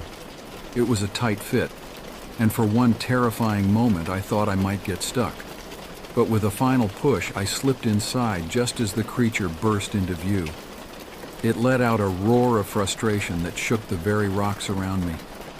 I pressed myself as far back into the crevice as I could, hardly daring to breathe. I could see it pacing back and forth at the entrance, occasionally swiping at the opening with its massive claws. But it was too big to follow me in. For hours, I sat in that cramped space, listening to the creature's growls and watching its shadow move back and forth. As the light began to fade, its visits became less frequent. Finally, as night fell, the forest grew quiet once more. I waited until the first light of dawn before I dared to emerge. My body was stiff and sore from being crammed into the small space for so long, and my clothes were torn and bloodied from my mad dash through the forest. But I was alive. The journey back to civilization was a nightmare in itself. I had no idea where I was, and every snapping twig or rustling leaf sent my heart racing. It took me most of the day to find my way back to a marked trail, and from there to the parking lot where I'd left my car. I drove home in a daze, my mind still reeling from what I'd experienced. Part of me wanted to go straight to the authorities, to tell them what I'd seen. But who would believe me? I had no proof, and my story sounded insane even to my own ears. In the days that followed, I scoured local news sources and online forums, looking for any reports of similar sightings. There were a few vague stories, blurry photos that could have been anything, but nothing concrete. It seemed that whatever I'd encountered preferred to stay hidden. I didn't go hiking again for a long time after that. The forest, once my sanctuary, had become a place of terror. Even now, years later, I can't look at the mountains without remembering that day. Sometimes, on quiet nights when the wind is right, I think I can hear howling in the distance. It's probably just wolves or my imagination playing tricks on me. But a part of me knows better. Something is out there in the woods, something that defies explanation. I have started hiking again recently, but never alone, and never on the more remote trails. The encounter changed me, made me more cautious, but also more appreciative of the life I have. Every day feels like a gift when you've stared death in the face. To those who might read this and scoff, thinking it's just another tall tale, I envy you. Hold on to that disbelief. It's safer that way. But to those who venture into the wild places of the world, I offer this advice. Be prepared, be aware, and always trust your instincts. The wilderness holds wonders, yes, but it also holds secrets. Some of them have teeth. As for me, I'll keep watching the forests from afar, wondering if I'll ever fully understand what I encountered that day. Part of me hopes I never do. Some mysteries I've learned are better left unsolved.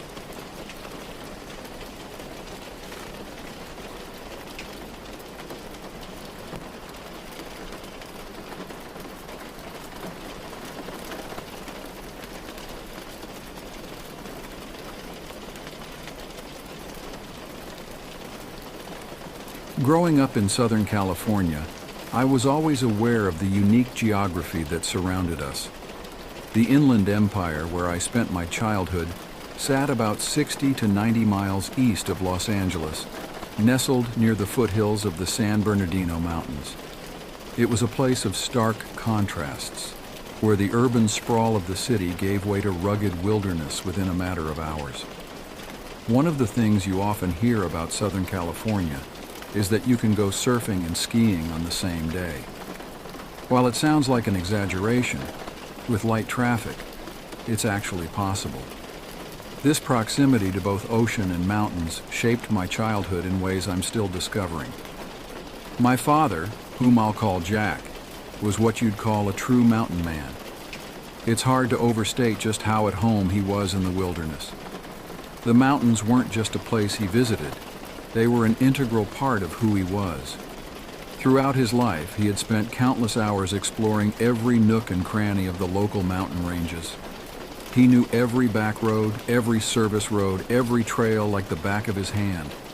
He even possessed a specialized bump key that allowed him to unlock Forest Service roadblocks, a fact that both impressed and slightly unnerved me as a child. Jack's love for the mountains was something he was determined to pass on to me. When I was young, he enrolled me in the Boy Scouts, hoping I would develop the same wilderness skills and appreciation for nature that he had. Despite my inclination towards city life, I'm grateful for the experiences scouting gave me. The time spent in the wilderness with my father and fellow scouts taught me invaluable lessons about survival, teamwork, and respect for nature. Looking back now, I realize that those early experiences in the mountains also exposed me to the mysteries and unexplained phenomena that sometimes occur in the depths of the wilderness. Two incidents in particular stand out in my memory, experiences that challenged my understanding of the natural world and left me with questions that persist to this day. The first incident occurred during a Boy Scout camping trip in the San Bernardino Mountains. I was around 12 years old at the time, old enough to appreciate the beauty of the wilderness, but young enough to still be awed by its mysteries. Our troop had embarked on an ambitious hike, starting at 6 a.m. and trekking until sunset to reach our campsite.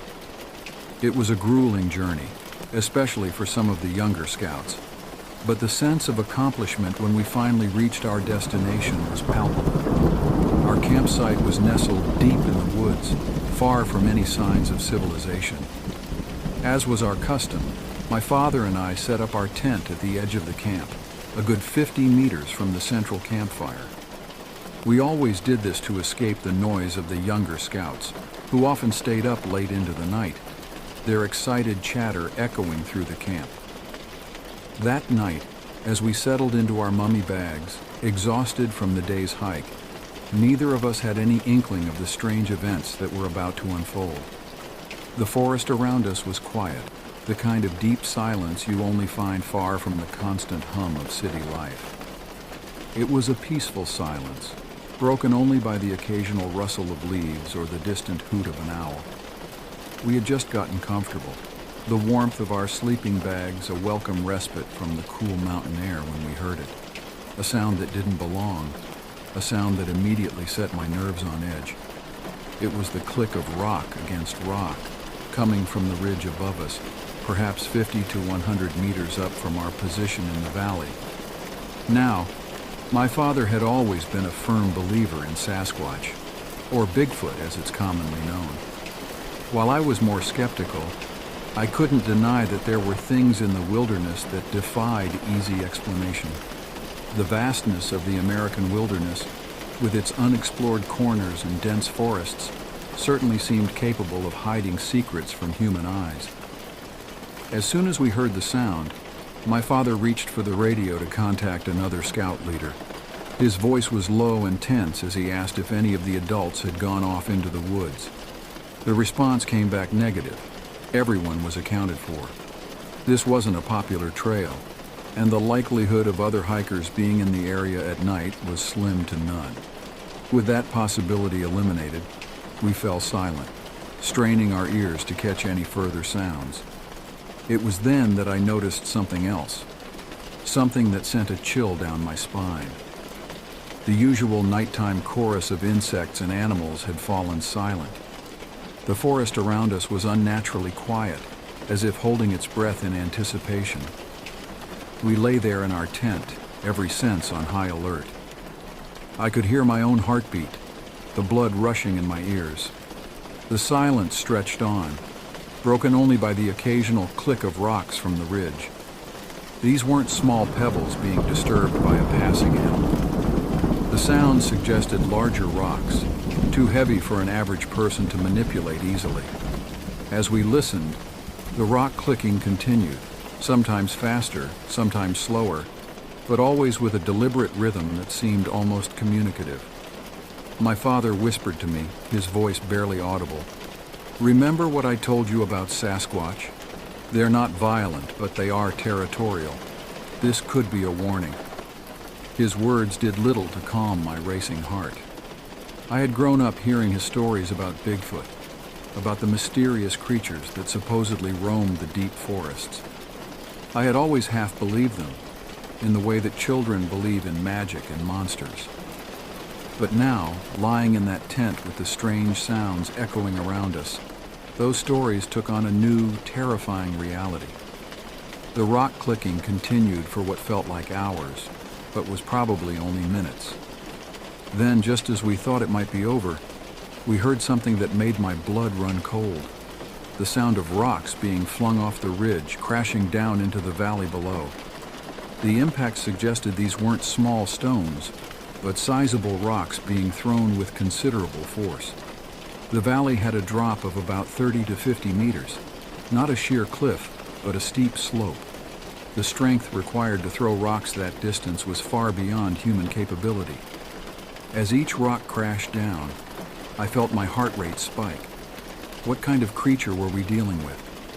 Then, as suddenly as it had started, the commotion ceased. The forest fell into an eerie silence once again. We lay there, barely breathing, waiting for the next sound. Minutes ticked by and nothing happened. Just as we began to relax, thinking perhaps whatever it was had moved on, we heard something that defies explanation to this day. The sound of a tree being ripped from the ground. It came from about 75 meters away and 30 meters above our elevation.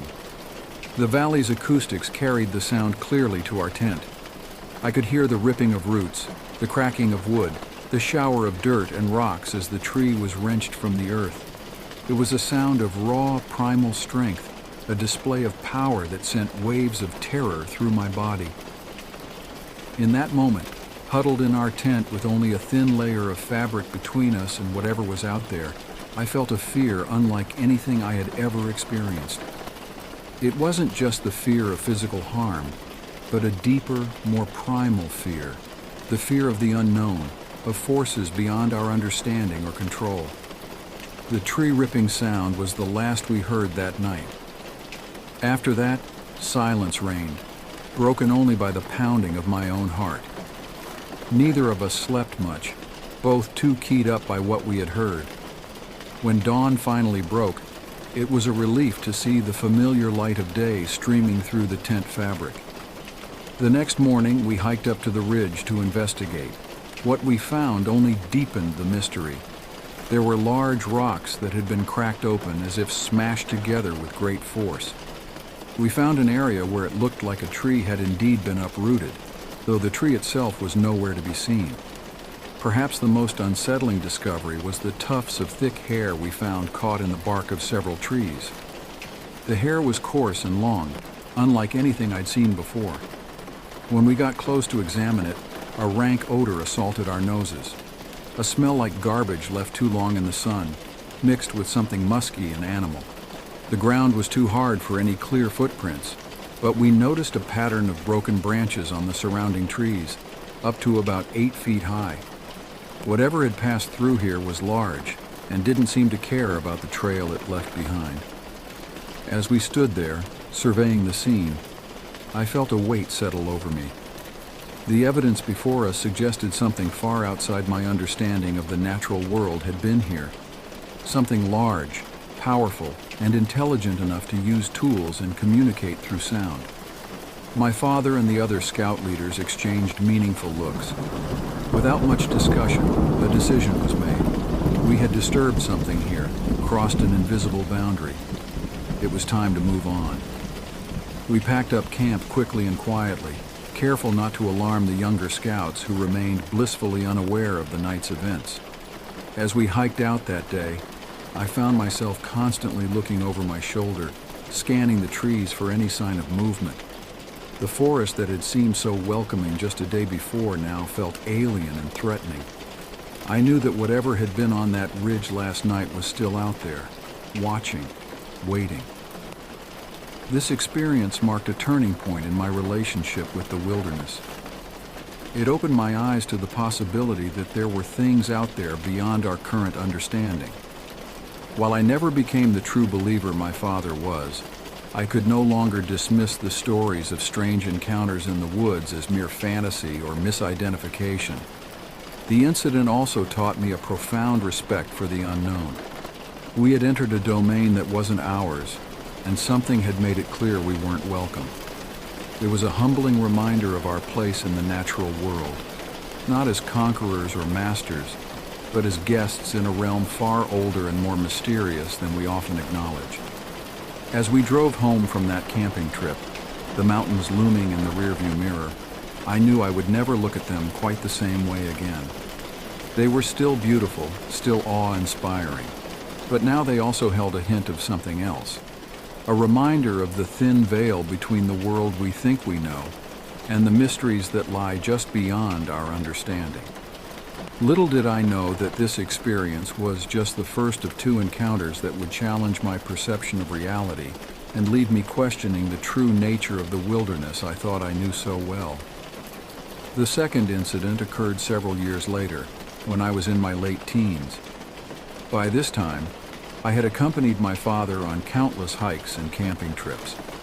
I had honed my wilderness skills, becoming more confident in my ability to navigate the challenges of the mountains. Yet nothing could have prepared me for what we encountered on San Bernardino Peak. This particular trip was special. My father was determined to reach the summit where he had spread his own father's ashes back in 1987, just a few months after I was born. My grandfather, a World War II veteran, had been a larger-than-life figure in our family lore. He had served as a B-17 Flying Fortress mechanic in England, often volunteering for dangerous missions as a gunner when they were short on men. He had even flown in gliders by night into France to repair downed bombers. His legacy loomed large in our family, and this pilgrimage to his final resting place held deep significance for both my father and me. We had attempted to reach the summit several times before, but my father, now in his 40s and struggling with high blood pressure, had always been forced to turn back around 8,500 feet. This time, however, he was on a new medication and felt confident he could make it. There was a determination in his eyes that morning as we set out, a fire that told me nothing would stop him from reaching his goal this time. The day dawned bright and clear, promising perfect hiking weather. As we began our ascent, I couldn't help but feel a sense of anticipation. This wasn't just a hike. It was a journey to connect with our family history, to pay respects to a man I had never known, but whose influence I felt every day through my father. As we climbed higher, the air grew thinner and cooler, but the sun beat down on us with increasing intensity. Above the clouds and smog, the atmosphere takes on a different quality. The air feels cleaner, crisper, but the sun's rays are more direct and punishing. It's a combination that can lull inexperienced hikers into a false sense of security. In our eagerness to reach the summit and our desire to travel light, we had made a critical error in our preparation. We had only brought 2 large water bottles, severely underestimating our needs for the challenging climb ahead. As we pushed on, the water in our bottles dwindled alarmingly fast. About 3/4 of the way up the mountain, we faced a crisis. Our water was gone, and we were still a considerable distance from the summit. We stood at a literal and figurative crossroads. Should we push on, risking dehydration but potentially achieving our goal? Or should we turn back, admitting defeat but ensuring our safety? It was at this moment that my father remembered something. A mountain spring he claimed was not far from our location. With the confidence of a man who had spent his life exploring these mountains, he suggested we detour to refill our bottles. We had water-purifying tablets with us, so the risk of waterborne parasites wasn't a concern. Buoyed by this new hope, we left the main trail and began picking our way down a less defined path towards where my father believed the spring to be. The going was rough, the terrain uneven and treacherous. Every step felt like a gamble, our footing uncertain on the loose scree and hidden roots. After what felt like an eternity of careful descent, we reached the location where the spring should have been. But instead of the life-giving water we desperately needed, we found only a dry depression in the rock. The spring had run dry. The disappointment was crushing. We stood there, staring at the barren ground, the reality of our situation sinking in. We were now off the main trail, without water, and had expended precious energy on a fruitless detour. The situation had gone from challenging to potentially dangerous. With no other choice, we began the arduous climb back to the main trail. Every step was a struggle. The sun seemed to beat down even more fiercely, and the air felt thinner than ever. I found myself sucking the sweat from my shirt just to moisten my parched tongue. My father, despite his determination, was clearly struggling. His face was red, and his breathing labored. As we finally regained the main trail, the full gravity of our situation hit us. We were alone on the mountain. We hadn't seen any other hikers all day, and there had been no cars in the trailhead parking lot when we started. We were at least 1,000 feet up from where any help might be found, and both of us were showing signs of dehydration. We stood there, catching our breath and trying to come up with a plan. The summit, our goal, seemed impossibly far away now. Yet the thought of descending without reaching it, of failing to complete this pilgrimage to my grandfather's resting place, was equally daunting. It was in this moment of indecision and growing despair that something happened that I still struggle to explain to this day. As we stood there weighing our options, we heard footsteps coming down the trail from the direction of the summit. At first, I thought the dehydration was causing me to hallucinate, but as I looked at my father, I saw the same look of surprise and confusion on his face. Someone was coming down the trail towards us. As the figure came into view, I felt a strange sense of unreality wash over me. It was an older man with gray hair and a short gray beard. He wore a blue bandana wrapped around his head and carried hiking poles. But what struck me most was the way he moved. Despite the rough terrain, he seemed to glide down the trail with an ease that bordered on the supernatural. The man came to a stop in front of us, a serene smile on his weathered face. "Lovely day, isn't it, fellas?" he said as casually as if we had bumped into each other on a city street rather than high up on a remote mountain trail.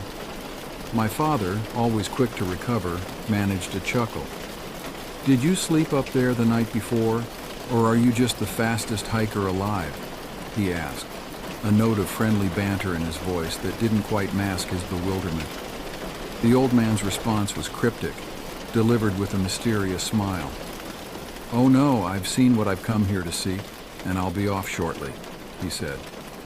The phrasing struck me as odd, and I found myself committing his exact words to memory. His piercing gaze swept over us, taking in our obvious state of exhaustion and distress. "You boys look pretty thirsty," he observed. "You ran out of water? The mountain can be quite deceiving on a hot day like this, right?" Before my father could respond fully, the old man continued. "And you both went down to that spring over yonder and found it dry," he said, pointing unerringly in the direction we had just come from. My father and I exchanged stunned glances. The spring was well hidden, and my father had often boasted that probably no one alive besides him knew of its existence. The old man's knowledge of our predicament was unsettling, to say the least. He continued, "Well, I've got about a gallon of water here in my pack. Probably not enough for you to summit today, but enough to get you hydrated and down the mountain." As he spoke, he produced a gallon jug of water from his backpack. The sight of it made my parched throat ache with longing. "Drink it in good health," he said, handing it over. "And come prepared next time, okay? I don't reckon I'll always be around to save your arses." We took the water gratefully, thanking him profusely. As we drank, savoring each life-giving sip, the old man watched us with an enigmatic smile. Then, with a nod and a grrr sound, he continued down the trail, moving with that same uncanny grace we had noticed earlier.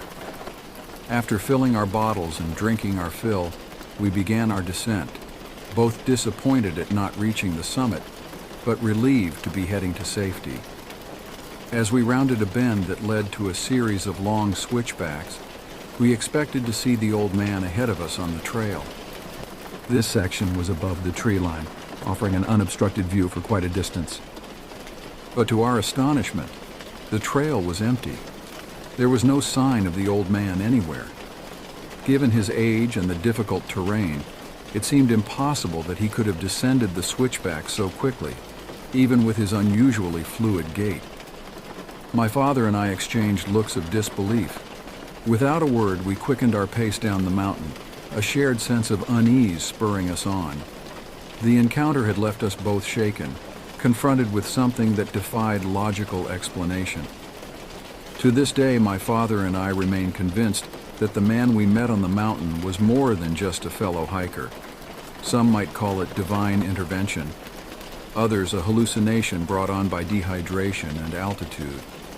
But the water he gave us was real enough, and it undoubtedly saved us from a potentially dangerous situation. We eventually did make it to the summit on another trip, this time well prepared with ample water and supplies. As we stood there, honoring the memory of my grandfather and taking in the breathtaking views, I couldn't help but think of our mysterious benefactor. Had he been some kind of guardian spirit, watching over those who ventured into these mountains? Or was there a more mundane explanation that we were simply unable to see?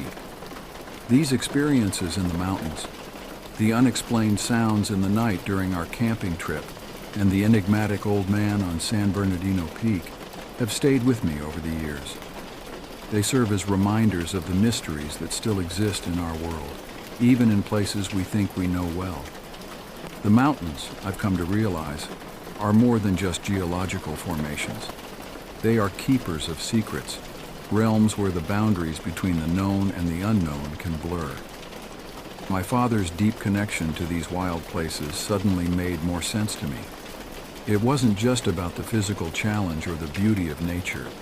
It was about the possibility of encountering something beyond our everyday understanding, of brushing up against mysteries that defy easy explanation. These experiences have shaped my perspective on the natural world and our place in it. They've taught me that there's more to the wilderness than what we can see or easily explain. They've instilled in me a deep respect for the unknown and a humility in the face of forces we don't fully comprehend. As I've grown older and ventured out on my own hiking and camping trips, I've carried these lessons with me. I approach the wilderness with a mix of excitement and reverence, always prepared for the unexpected. I've learned to listen more closely to the sounds of the forest, to pay attention to those moments when the natural world seems to hold its breath. I've also come to appreciate the wisdom in my father's approach to the mountains. His belief in Sasquatch, which I once dismissed as fanciful, now seems to me a way of acknowledging the mysteries of the wilderness. Whether or not Bigfoot exists as a flesh and blood creature, the concept represents all that is unknown and untamed in our world. The incident with the old man on San Bernardino Peak has made me more open to the idea that there are forces at work in the world that we don't fully understand. It's given me a deeper appreciation for the thin line between the rational and the inexplicable, and how quickly that line can blur in the wilderness. These experiences have also strengthened the bond between my father and me. We share a secret knowledge, a set of experiences that others might find hard to believe. When we're out in the mountains together, there's an unspoken understanding between us, a shared awareness of the potential for mystery and wonder around every bend in the trail. As I reflect on these incidents now, years later, I'm struck by how they've influenced my life. They've made me more open-minded, more willing to consider possibilities beyond the readily explainable. They've deepened my respect for nature and heightened my sense of wonder at the world around us. But perhaps most importantly, they've taught me the value of humility in the face of the unknown. The mountains have shown me that no matter how much we think we know, there's always more to learn, more to discover. They've reminded me that we are small parts of a vast, complex world, much of which remains beyond our full understanding. These lessons have served me well, not just in my outdoor adventures, but in all aspects of life. They've taught me to approach challenges with an open mind, to be prepared for the unexpected, and to find wonder in the mysteries that surround us. As I continue to explore the wilderness, I carry these experiences with me. They've become part of who I am, shaping my perspective and influencing my interactions with the natural world. And while I may never fully understand what happened on those two occasions in the San Bernardino Mountains, I'm grateful for the glimpse they provided into the profound mysteries that still exist in our world. In the end, these experiences have reinforced what my father always knew, that the mountains are not just places of physical challenge and natural beauty, but realms of mystery and potential revelation. They are places where, if we approach them with respect and an open mind, we might just encounter something that changes our understanding of the world and our place in it. And so every time I lace up my hiking boots and head into the wilderness, I do so with a sense of anticipation, not just for the views I might see or the physical challenges I might overcome, but for the possibilities of what I might encounter. For in the depths of the forest or on the wind-swept mountain peaks, there's always the chance that I might once again brush up against the inexplicable, the mysterious, the unknown. These are the gifts the mountains have given me: a deeper respect for nature, a more open mind, and a profound appreciation for the mysteries that still exist in our world. And for that, I will always be grateful.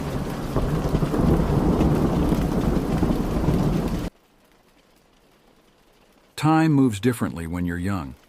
The 2-day drive from Washington State to Minnesota stretched like an eternity in the back seat of our 1972 Pontiac Catalina, its vinyl seats sticking to my legs in the summer heat.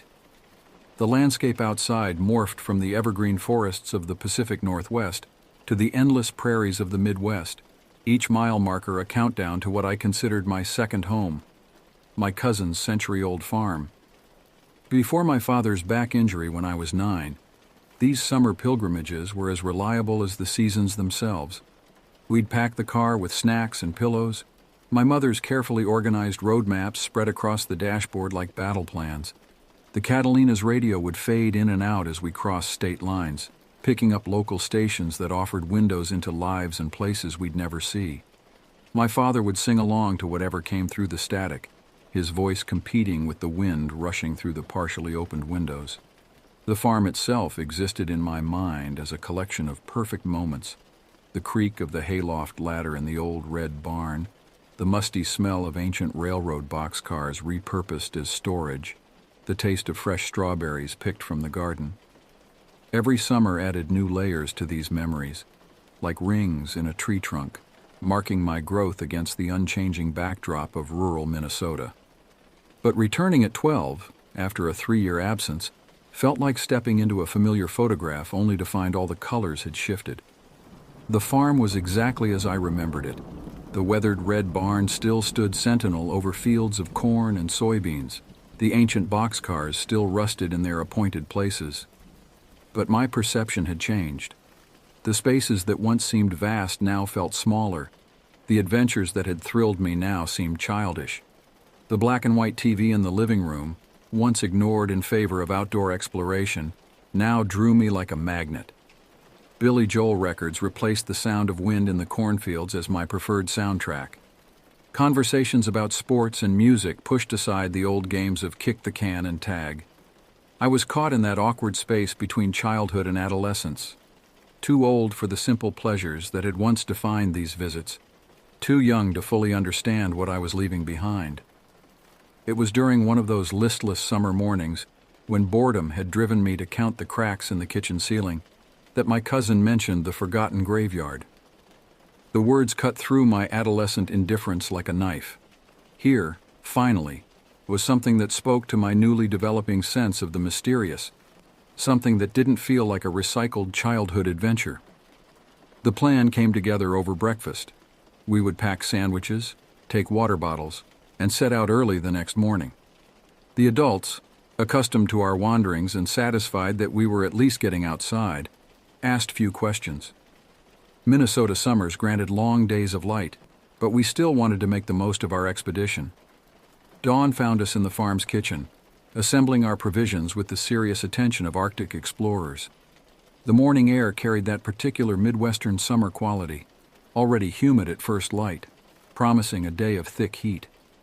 We moved through dewdrops as big as marbles, our shoes quickly soaked from the tall grass.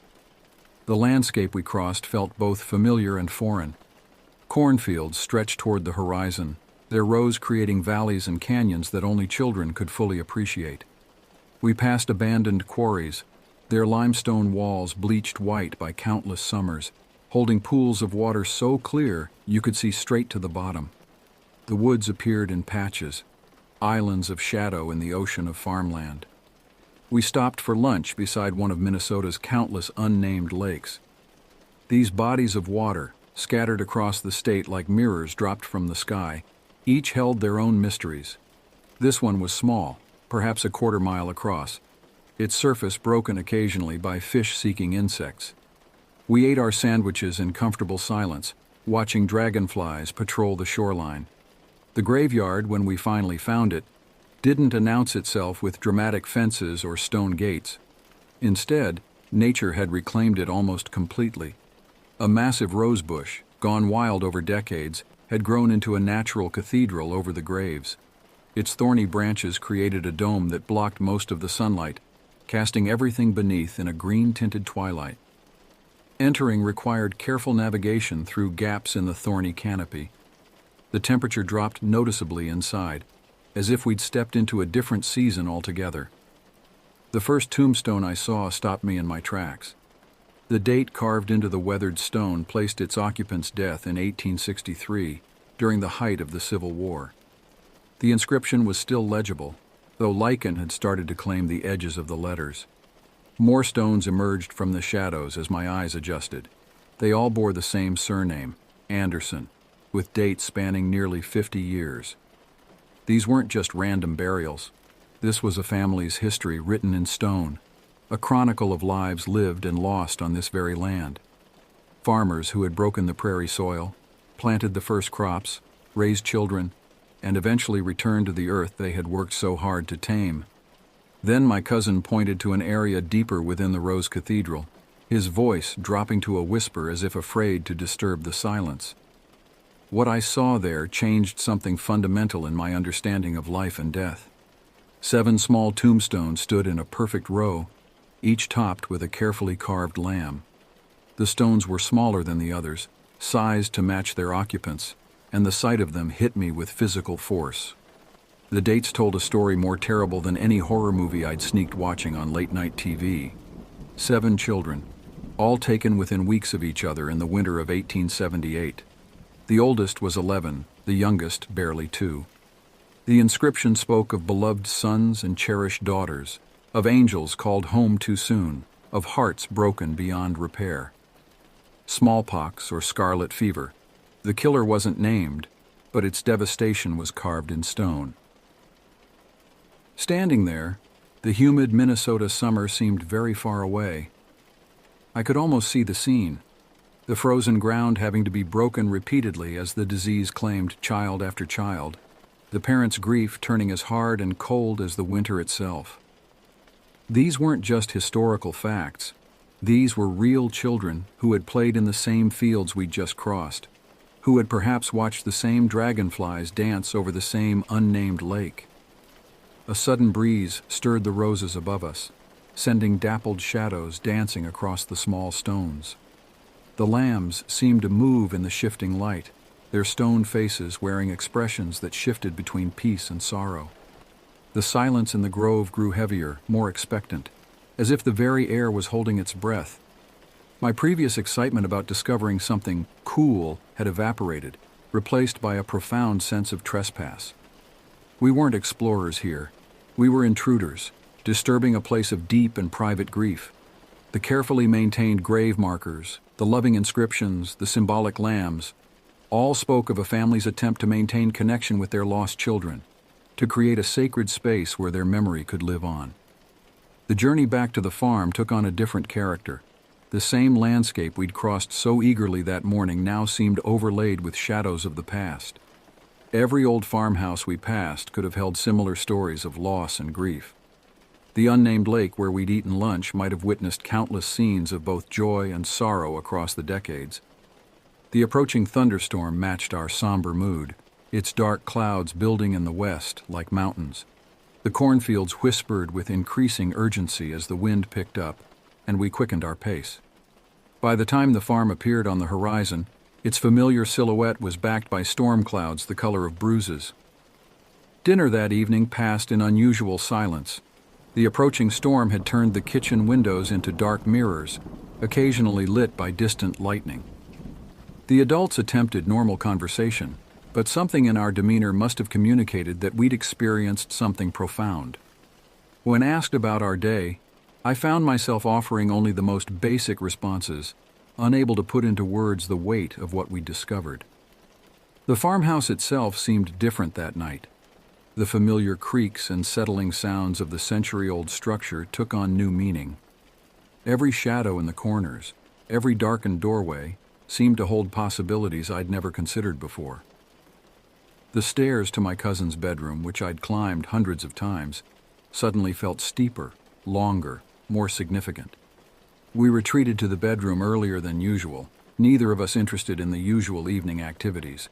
The storm was building in earnest now, the wind making the old windows rattle in their frames. Lightning flickered more frequently, each flash illuminating the farmyard below in stark, photographic moments. The thunder grew closer, its deep rumbles seeming to emanate from the earth itself rather than the sky. Then, between the thunder's growls, we heard it, a sound that didn't belong to any storm, a low, mournful moaning that seemed to weave through the wind like a thread of darker sound. At first I tried to rationalize it as the wind finding some odd angle of the house or barn, but the sound had too much purpose, too much emotion, to be merely mechanical. I moved to the window, drawn by a compulsion I couldn't name. The farmyard below was transformed by the storm into something unknown and ancient. Wind whipped through the grass, creating patterns like waves on a dark sea. The old barn's door swung back and forth, its hinges crying out in protest. Then came a flash of lightning that burned everything into sharp relief. In that frozen moment of illumination, they were there. Small figures darting across the yard, moving in ways that denied both physics and reason. Their movements had a peculiar quality, like watching old film footage played at the wrong speed. Some seemed to float just above the grass, while others moved with the jerky randomness of wind-blown leaves, but they were unmistakably children. I grabbed my cousin, needing confirmation that I wasn't hallucinating. Another lightning flash revealed the scene again. More figures now, closer to the house, their forms becoming clearer. They wore clothes from another century, their faces pale as milk in the electric light. Most disturbing was their behavior. They seemed to be playing, engaging in some terrible parody of the games we'd played in that same yard during countless summer days. We stood frozen at the window, neither of us able to move or speak. The rational part of my mind kept trying to find explanations, tricks of the light, shadows from the swaying trees, our imagination overwrought from the day's discovery. But each lightning flash destroyed these comfortable explanations, showing us things that couldn't exist, but undeniably did. The storm moved closer, its lightning now near constant, providing an unsettling strobe light effect of the scene below. The children's movements became more distinct, more purposeful. They played games we recognized: tag, hide and seek, the same timeless activities that had entertained generations of children on this farm. But there was something wrong about their movements, as if they were performing these games from memory rather than joy.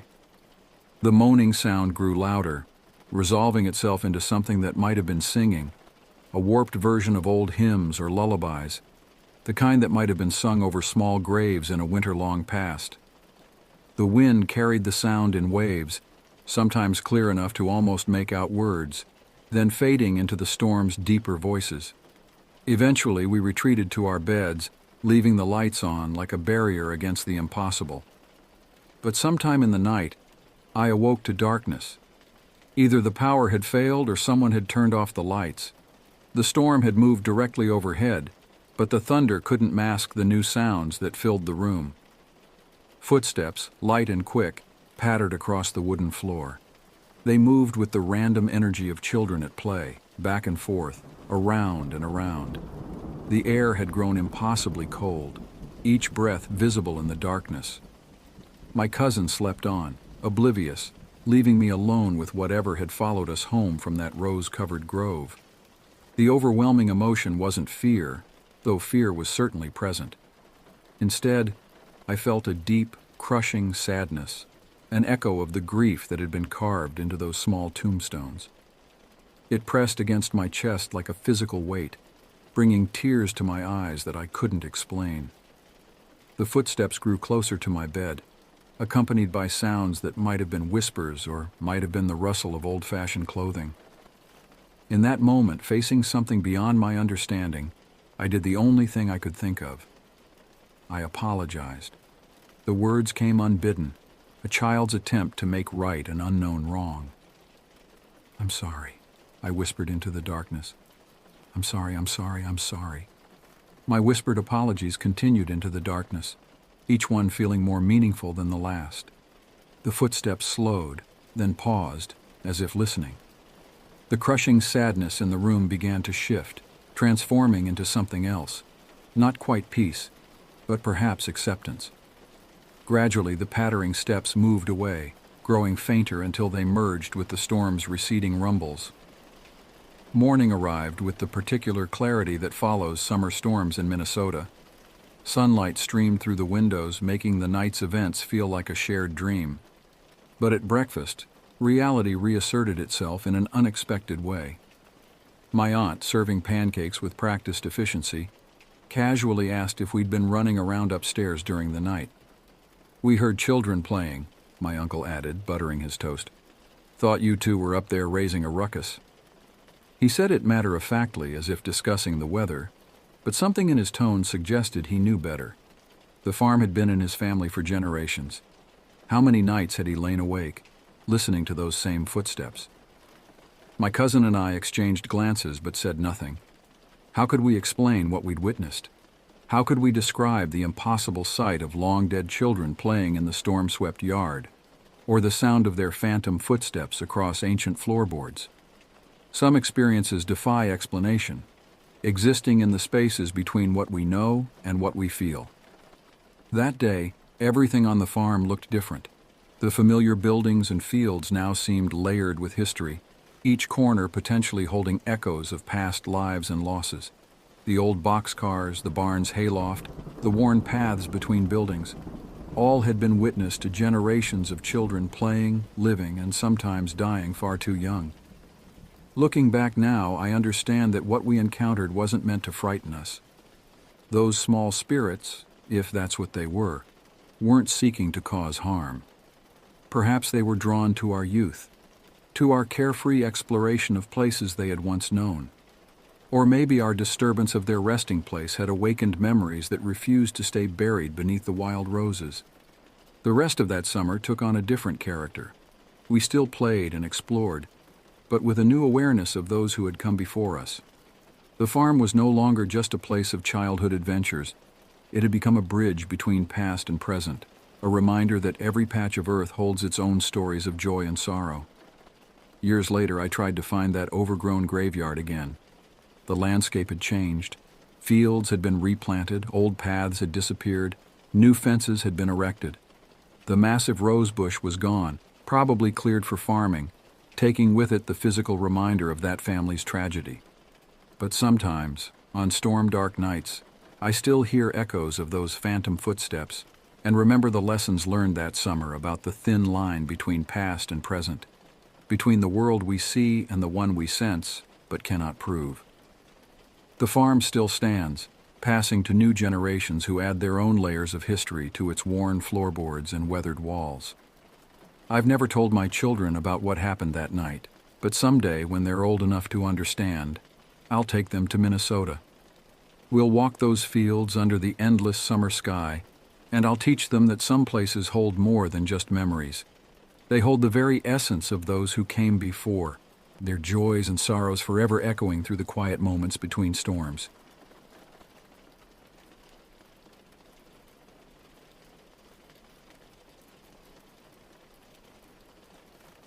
In the autumn of 2019, before the world changed and social media trends still seemed innocent enough, I fell into what they were calling the stealth camping movement. Looking back now, the warning signs were there in plain sight. All those carefully edited videos showing only the successes, never the dangers that lurked in urban shadows. But I was 24 and invincible, armed with what I thought was enough research and preparation to keep me safe. The viral post made it look so appealing. Adventurous souls carving out temporary homes in the forgotten corners of cities, living like modern-day urban ninjas, saving money while experiencing something raw and real. The forums had become my nightly obsession. I'd spend hours poring over detailed accounts of successful camps, analyzing satellite imagery of potential spots, and memorizing the unwritten rules of urban stealth. The community had its own language. Ghost camping, they called it, when you managed to spend the night without leaving a single trace of your presence. Shadow spots were the perfect locations, those invisible pockets in the urban landscape where the eyes of society seemed to slide right past. I convinced myself I was becoming an expert, though I'd never actually spent a night in the field. My cross-country journey was meant to be my initiation into this clandestine world. I'd plotted everything with military precision. A 5-day trek from Boston to San Francisco, with carefully selected urban camping locations marking each night's rest.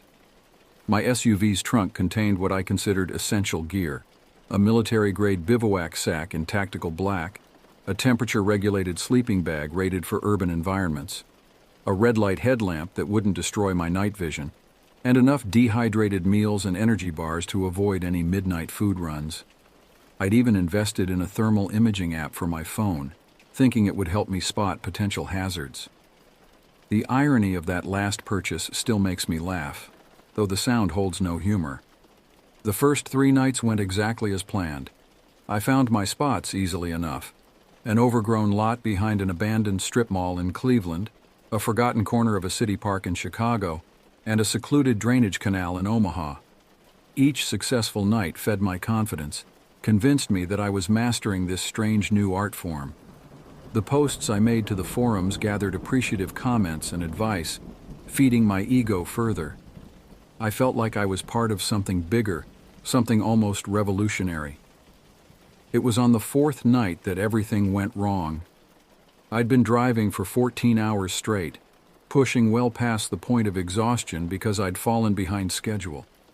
The town wasn't even on my original route, just some nameless dot on the map somewhere in eastern Wyoming, where I'd been forced to detour due to unexpected highway construction. The dashboard clock read 11:47 p.m. when I finally pulled off the interstate, my eyes burning from the endless parade of white lines and reflective signs. The spot I'd hastily selected from satellite imagery turned out to be a construction site, the once promising green belt reduced to muddy earth and skeletal machinery. Exhaustion clouded my judgment as I circled the unfamiliar streets, desperate for an alternative. The town had that peculiar quality that exists only in the small hours: empty sidewalks painted in sodium orange, occasional blue flickers of late-night television behind drawn curtains, and a silence so complete it seemed to swallow the sound of my engine. After nearly an hour of increasingly frantic searching, I spotted what looked like salvation: a dry wash cutting through the commercial district like a wound in the earth. From above it appeared perfect, dense vegetation providing cover, multiple exit routes, and just enough distance from the nearest buildings to avoid security cameras. The rational part of my brain was screaming warnings about deviating from my carefully researched locations, but fatigue had a louder voice. I parked behind what had once been a Family Dollar store, its windows covered with sun-faded "space available" signs. The air hung thick with late summer humidity, carrying a complex bouquet of scents: sun-baked asphalt, dying vegetation, distant restaurant grease, and something else.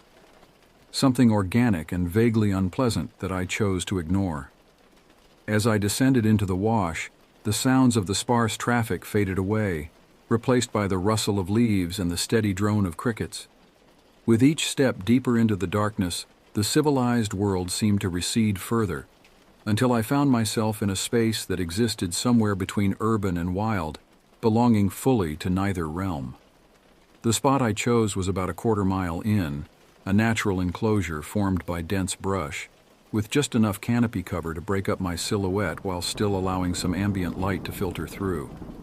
My usual site assessment routine had become almost ritualistic: sweep the ground thoroughly with the red beam, check for signs of previous occupants, identify multiple escape routes. The only evidence of human presence was a scattered collection of ancient beer cans and a single shoe, so weathered its original color was impossible to determine. Setting up camp had become a meditation of sorts. The black bivy sack disappeared into the shadows as I arranged my sleeping bag inside it. I pulled out my standard sleeping aid, a carefully rolled joint of premium indica, and let the cannabis slowly unknot the tension in my muscles. The white noise of the city created an oddly soothing backdrop: distant trucks downshifting on the highway, the steady hum of industrial air handlers, the occasional mournful wail of a far-off train. I felt myself drifting into that peaceful space between waking and sleeping, where the boundaries between self and environment begin to blur. The change in the ambient soundscape was so subtle that my conscious mind almost missed it. But something more primitive, something that remembered when humans were prey, jolted me to full alertness. The crickets had gone silent. Through the THC haze, I became aware of footsteps on loose gravel, moving with deliberate purpose through the wash. Not one set, but multiple, accompanied by a rhythmic jingling that my terrified brain eventually identified as chain links. From my concealed position, I watched a figure materialize from the darkness into a shaft of filtered light. A man, massive and solid, was wrestling with an equally impressive dog, a pit bull whose muscles rippled like liquid steel even in the dim light. The animal was straining against its heavy chain leash, nose working overtime as it processed the various scents in the air. My heart nearly stopped when the dog suddenly froze, its head snapping toward my position with laser focus. The chain went taut as the beast began pulling its owner directly toward my hiding spot. I pressed myself deeper into the shadows, fighting the urge to bolt. The dog's owner was muttering curses, trying to maintain control of his animal, but the pit bull had locked onto something, onto me, with single-minded determination. I could hear its heavy breathing, the scratch of claws on stone, the metallic symphony of its chain as it fought against restraint. Time stretched like cold taffy as I lay there, every muscle locked in terror, certain that discovery was seconds away. Then, by some miracle, the owner managed to assert his dominance. "Get back here, you dumb shit!" he snarled, yanking the chain with enough force to redirect the dog's attention. I remained perfectly still until their footsteps faded back into the ambient noise of the night.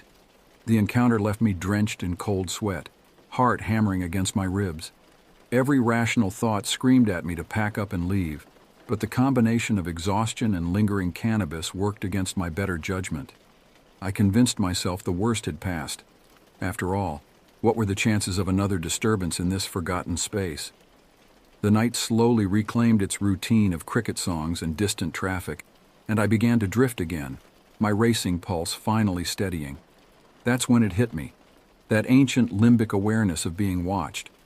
Not the generalized paranoia that sometimes comes with cannabis and isolation, but a visceral certainty that made every hair on my body stand at attention. I turned my head with excruciating slowness, and there he was, a figure standing barely 10 feet away, half concealed by shadow but visible enough to burn itself permanently into my memory. His face was a masterpiece of decay, skin weathered and filthy, hair matted into irregular clumps that suggested years without proper care. But it was his smile that stopped my heart, a grotesque arrangement of broken and missing teeth, with a single gold incisor that caught what little light penetrated the canopy. The grin was too wide, too knowing, like a wolf savoring the moment before the kill. "Sweet setup you got here," he rasped, his voice carrying decades of cigarettes and hard living. "Thing is, though," he paused, letting the silence stretch uncomfortably. "You're in my fucking spot, you privileged piece of shit."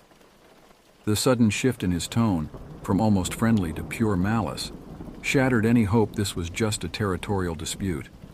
My mouth went desert dry as I struggled to form words, my mind cycling through an endless loop of fight-or-flight calculations. "I didn't know," I managed to stammer, already gathering my belongings with trembling hands. "I'll clear out right now, just let me—" "Oh, don't rush off," he interrupted, taking a deliberate step closer. "Let's have ourselves a little chat first." His tone carried the false warmth of a tiger purring, and I knew with absolute certainty that I was in the presence of something truly evil. Not the supernatural kind from movies and books, but the very human darkness that sometimes breeds in society's shadows.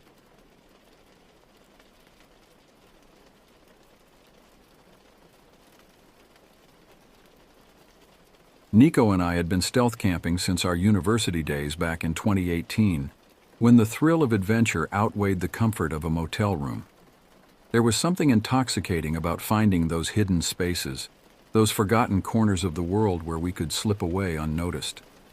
Over the years, we'd perfected our technique, learning to read the landscape like a secret map, identifying the subtle signs of human traffic, the natural barriers that would shield us from view, the difference between truly abandoned spaces and those that only appeared empty. We became ghost campers, leaving no trace, making no sound, existing in that liminal space between civilization and wilderness. The lifestyle suited us perfectly. We saved money, sure, but it was more than that. Each night spent under the stars felt like we were part of some grand adventure, like we were explorers mapping the forgotten spaces of the modern world. We'd encountered our share of surprises over the years, curious deer investigating our hammocks, the occasional security guard making their rounds, and yes, that one particularly determined raccoon that nearly made off with our entire food supply. But we prided ourselves on being prepared, cautious, and above all, invisible. That changed on August 15th, 2023. The memory of that night still sends ice through my veins, still jolts me awake in the darkness of my room. We were 3 weeks into a meandering road trip through the Pacific Northwest, hitting every national park and forest we could find. Our days were filled with hiking well-marked trails, discovering hidden waterfalls, and soaking in the raw beauty of the landscape. The nights belonged to us alone, or so we thought. The town we rolled into that evening barely deserved the name, a collection of weathered buildings that seemed to sag beneath the weight of neglect. The downtown, if you could call it that, consisted of a single main street lined with buildings that looked like they hadn't seen a fresh coat of paint since the Reagan administration. A flickering neon sign marked the only gas station, its red glow reflecting off the cracked windows of abandoned storefronts. The whole place had that particular kind of silence you only find in dying towns, the kind that seems to swallow up every sound you make. The summer heat still lingered in the air, creating a thick, drowsy atmosphere that made everything feel slightly surreal. The sky above was remarkably clear, a vast canvas of deep purple studded with stars that seemed impossibly bright. It was Nico who spotted the park on the outskirts of town, a sprawling patch of darkness punctuated by the silver ribbon of a creek. From the road, it looked perfect. Dense tree cover, multiple possible exit routes, and most importantly, no signs of recent human activity. We pulled into a gravel lot near the entrance, our tires crunching softly on the loose stones. The sound seemed unnaturally loud in the stillness of the evening. The parking area was empty except for a single pickup truck parked in the far corner, its windshield reflecting the last traces of twilight. Something about that truck made me uneasy. Maybe it was the way it was parked, slightly crooked, as if it had been abandoned in a hurry. But I pushed the thought aside. We'd seen plenty of vehicles left overnight by hikers or local teenagers looking for a place to party. The trail we followed was narrow and poorly maintained, barely visible in the growing darkness. It hugged the creek, which burbled softly over smooth stones, creating a peaceful white noise that masked our footsteps.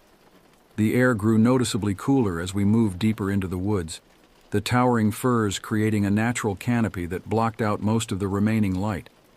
The branches above us wove together so tightly that they turned the world into a maze of deep shadows, broken only occasionally by thin shafts of starlight that managed to pierce the covering. We found our spot in a small clearing about 15 minutes from the trail. It was perfect, or should have been. The trees provided excellent cover while still allowing enough space between them to string up our hammocks. The ground was relatively flat, free of the usual underbrush that might harbor unwanted visitors. The only sign that we weren't completely removed from civilization was an old wooden fence that ran along the far edge of the clearing. It was the kind of boundary marker you might find on any old property line, half rotted and almost completely overtaken by creeping vines.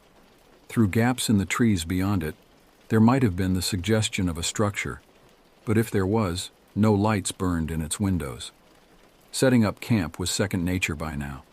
We worked quietly and efficiently, our movements practiced and precise. The hammocks went up first, followed by our rain flies. Not that we expected rain, but they provided an extra layer of concealment. We didn't risk a fire, instead settling for a cold dinner of trail mix, dried fruit, and energy bars. As the night deepened around us, we crawled into the larger hammock together, our bodies fitting together in that familiar way that comes from years of sharing small spaces. The night sounds created a soothing symphony, the gentle susurration of leaves in the breeze, the distant calls of nocturnal birds, the constant murmur of the creek. The stars peeked through gaps in the canopy, creating a natural planetarium above us. We'd done this hundreds of times before, found these peaceful moments in dozens of places across the country. There was no reason to think this night would be any different. I don't remember falling asleep, but I remember waking up. It wasn't a gradual thing, but a sudden snap to consciousness, like my body had detected something my conscious mind hadn't yet processed. The darkness felt different somehow, heavier, more oppressive. The peaceful sounds of nature had taken on an ominous quality, as if every rustle and crack might herald something sinister. Nico was already awake beside me, his body tense. "You hear that?" he whispered, his voice barely audible even in the stillness. I started to shake my head, but then I caught it. A sound that didn't belong, something that made every hair on my body stand on end. Footsteps, but not the normal kind. These were irregular, shuffling, like someone, or something, was being dragged across the forest floor. The sound seemed to circle our position, never getting too close, but never quite fading away either. My heart was hammering so hard I was sure it must be audible. We lay perfectly still, hardly daring to breathe as the shuffling drew nearer. Then, through a gap in the trees, I saw her. The old woman moved like a broken marionette, her joints seeming to bend at impossible angles. Her hair hung in long matted strands around her face, and her clothes, what looked like a nightgown or hospital gown, were stained and torn. But it was her movement that truly terrified me. She would take several stumbling steps forward, then freeze, her head cocking to one side like she was listening to something we couldn't hear. Then she would change direction abruptly, as if yanked by invisible strings. Her face, when it briefly caught the starlight, was a mask of terror and confusion. Her eyes were wide and glassy, her mouth hanging slightly open. She looked both terrified and vacant at the same time, like someone trapped in a nightmare they couldn't wake from. We watched in horror as she made her way to one of the larger trees near our hammocks. She pressed herself against its trunk, her movements becoming more erratic. Her hands scrabbled at the bark like she was trying to dig her way into the tree itself. Then, abruptly, she went completely still, melting into the shadows so effectively that if we hadn't watched her hide there, we might never have known she was there at all. The silence that followed was absolute. Even the natural sounds of the forest seemed to have been sucked away, leaving nothing but the thundering of my own pulse in my ears. Minutes stretched like hours as we waited, frozen in our hammock, afraid that even the slightest movement might give us away. Then came new sounds, heavier footsteps, purposeful ones. Two men emerged from the darkness, moving with the confident stride of predators on familiar hunting grounds. They wore dark clothing that seemed to absorb what little light there was, making them look like moving shadows. One was tall and broad-shouldered, the other shorter but stockier. Both moved with a fluid grace that spoke of experience in whatever dark business had brought them here. They stopped near the tree where the old woman had hidden, and I could hear them speaking in low, harsh whispers. Their voices carried an edge of frustration and anger that made my blood run cold. "She can't have gone far," the taller one growled, his voice carrying a hint of an accent I couldn't quite place. The shorter man made a disgusted sound. "Third time this week. Should have upped her dose." They began methodically searching the area, their movements precise and practiced. When they reached the tree where the woman was hiding, the taller man reached out and grabbed her arm, yanking her out of her hiding place with brutal efficiency. She didn't resist or cry out. She simply hung there like a rag doll, her feet barely touching the ground. The shorter man stepped forward and struck her across the face, the sound of the impact sickeningly loud in the quiet forest. "What did we tell you about wandering off?" he hissed. "You're making this harder than it needs to be." The woman made a small, broken sound, not quite a whimper, but something even more desperate and hopeless. They began to lead her away, one on each side, their grips on her arms visibly tight even in the darkness. But before they left the clearing, both men paused, their heads turning in perfect synchronization to scan the area. Their gaze passed over our hammock, and for one heart-stopping moment I was certain they saw us. The taller man even took a half step in our direction, his head tilted slightly as if listening. The shorter one put a hand on his arm, whispered something I couldn't catch, and after what felt like an eternity, they turned away. We listened to them leave, the sound of their footsteps and the woman's shuffling gradually fading into the distance. Only when we were absolutely certain they were gone did we dare to move. Our hands shook as we packed up our gear, every snapped twig and rustled leaf sounding like an explosion in the darkness. We abandoned any pretense of stealth, focused only on getting out of there as quickly as possible. The walk back to the car seemed to take hours, though it couldn't have been more than 15 minutes. Every shadow held potential threats. Every sound made us freeze in our tracks. When we finally reached the parking lot, the pickup truck was gone. We drove through the night, putting as much distance between us and that town as possible. The next morning, I called the local police from a diner 2 towns over. The dispatcher took my report with an indifference that seemed practiced, almost rehearsed. She asked no follow-up questions, showed no surprise at my story. When I pressed for details about what would be done, she simply said they would look into it. That was 5 months ago. We still camp, still seek out those hidden places where we can sleep beneath the stars. But something fundamental has changed. We're more careful now, more selective about our spots. We carry better security equipment, have established clearer escape routes. Most importantly, we've learned to trust our instincts. If either of us feels even slightly uneasy about a location, we move on, no questions asked. But the memory of that night haunts us. Sometimes, when the wind moves through the trees just right, I think I can hear those shuffling footsteps. In the deepest part of the night, when sleep won't come, I wonder about that old woman. Did she have a family searching for her? Was she just one of many? What happens in that town when the sun goes down and the shadows grow long? I've learned something important since that night. When you make a habit of hiding in the darkness, you sometimes discover that you're not the only one there. And not everyone who walks in the shadows is trying to stay hidden. Some are hunting for those who are.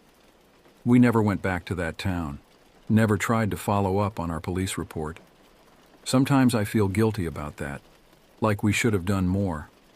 But then I remember the way those men moved, the casual cruelty in their voices, the way they scanned the darkness before leaving, like they were used to finding witnesses, like they knew exactly what to do with people who saw too much.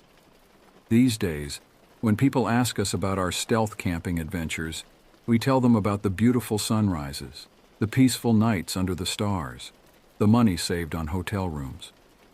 We don't tell them about the night we learned that some places are better left unexplored, some mysteries better left unsolved. We don't tell them that sometimes the real horror isn't in what you find in the darkness, it's in knowing that the darkness has found you.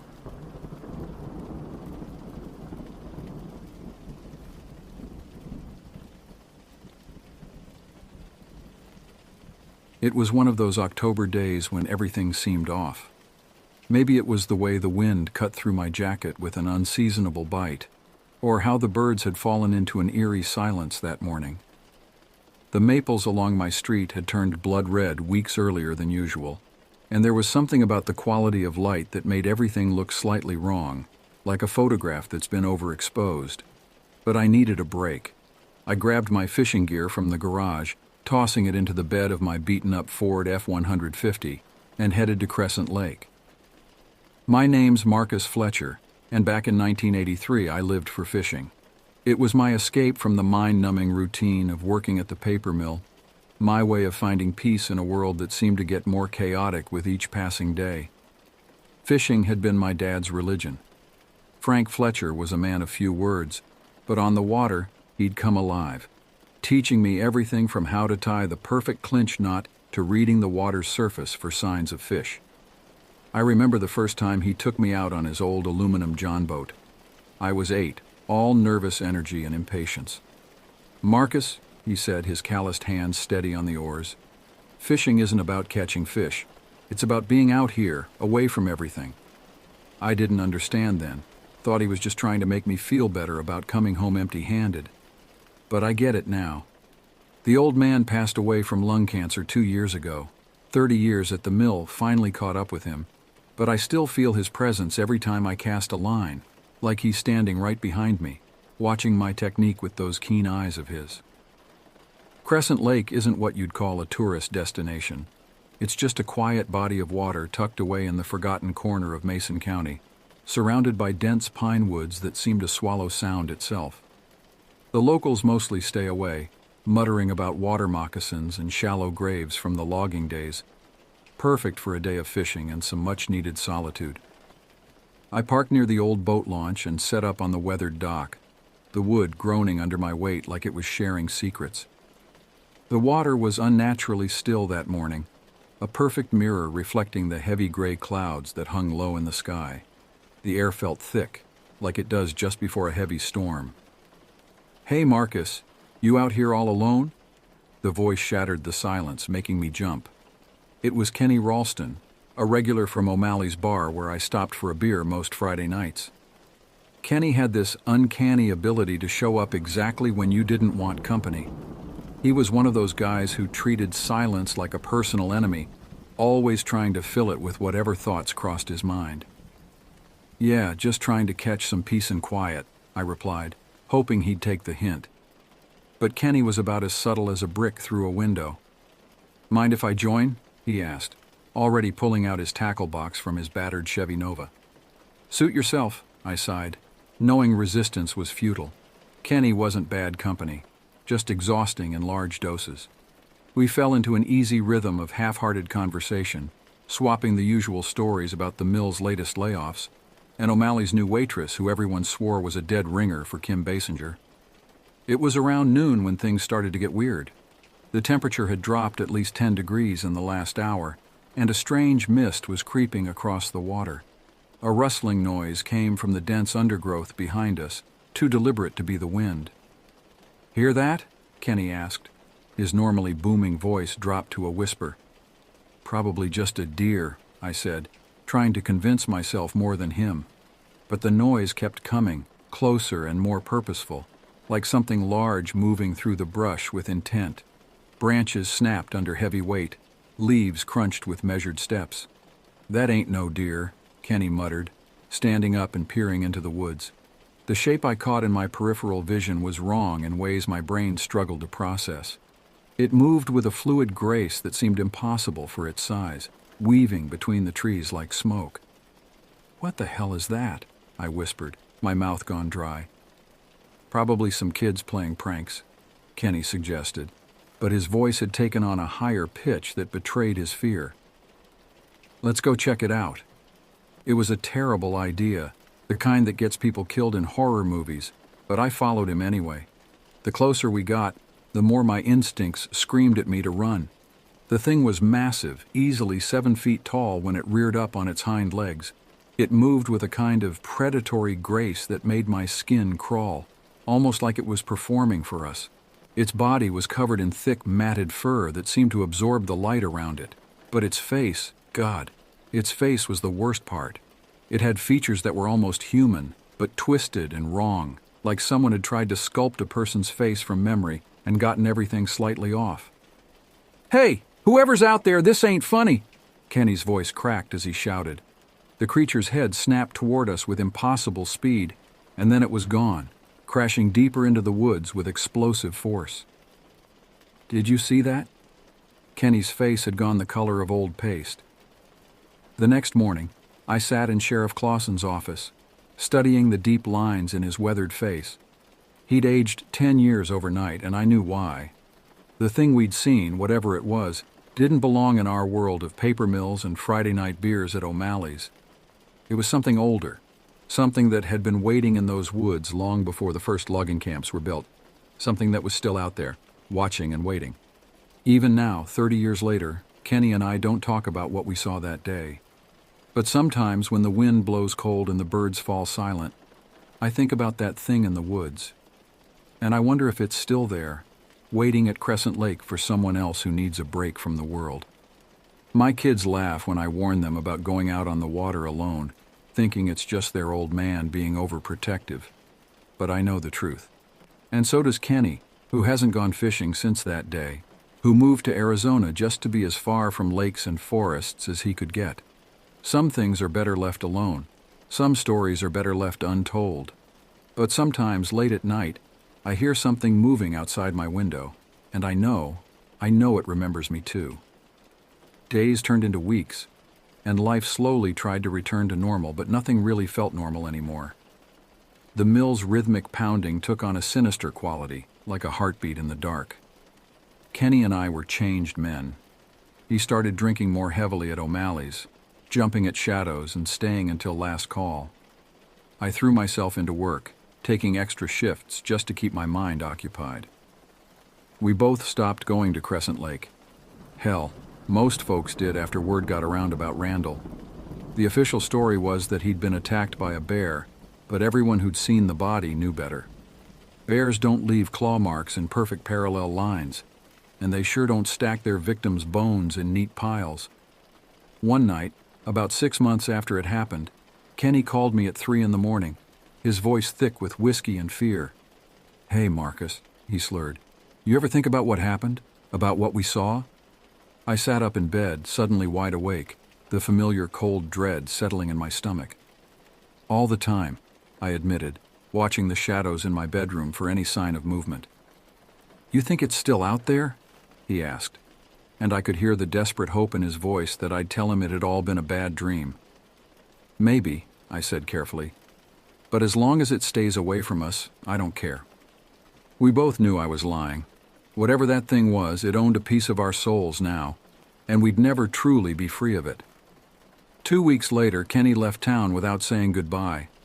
I heard through the grapevine that he'd moved to Arizona, about as far from dark woods and still waters as you could get. Can't say I blamed him. I stayed, though sometimes I wonder why. Maybe because running felt like admitting it was real, or maybe because deep down, I knew it wouldn't matter how far I went. Years later, when I had a family of my own, a wife who thought my fear of lakes was quirky, and 3 kids who rolled their eyes at my obsession with knowing where they were at all times, I'd sometimes tell them sanitized versions of that day. They'd laugh, thinking it was just another one of Dad's crazy stories, like the ones about walking 5 miles to school in the snow, or how movies only cost a nickel in his day. But Sarah, my oldest, she's always been too perceptive for her own good. Sometimes I catch her watching me when I'm staring out at the woods behind our house, and I see something in her eyes that tells me she knows there's more to the story. Kenny died last winter. Heart attack, they said, but his wife told me he'd been ranting about something watching him through the windows in the days before it happened. I flew out for the funeral, my first time seeing him in almost 3 decades. He looked peaceful in his casket, more relaxed than I'd seen him since that day at the lake. After the service, his wife handed me an envelope. Inside was a newspaper clipping about recent disappearances around Crescent Lake, along with a note in Kenny's shaky handwriting. "It's still there, Marcus. It's waiting." I burned the clipping, but kept the note. Sometimes on nights when the wind sounds like whispered voices and the shadows seem to breathe, I take it out and read it. Not because I need the reminder, how could I ever forget, but because it helps to know I'm not crazy. That somewhere out there, until his dying day, Kenny remembered too. The lake's different now. They've put in a proper boat launch and a small campground, trying to attract tourists who don't know any better. But the locals still stay away. They don't know exactly why, but they feel it. That ancient wrongness that lurks beneath the surface of things. And on certain days when the wind feels colder than it should and the birds fall silent, I think about that creature, about its almost human face and its 2 knowing eyes. And I wonder if somewhere in those dark woods it thinks about me too. Because that's the thing about real horror. It doesn't end when you close the book or when the credits roll. It stays with you, changing the way you see the world, making you question everything you thought you knew about reality. It lives in the spaces between heartbeats, in the shadows that move when they shouldn't, in the memories that wake you up sweating at 3 in the morning. And sometimes, late at night, when I hear something moving outside my window and the air grows thick with that familiar dread, I know the truth that Kenny and I learned all those years ago. Some stories don't end. They just wait.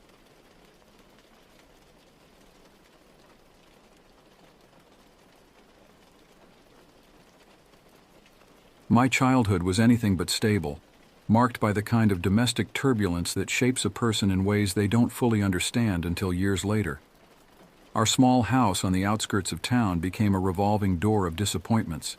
Each new relationship my mother pursued bringing another set of complications into our already fractured lives.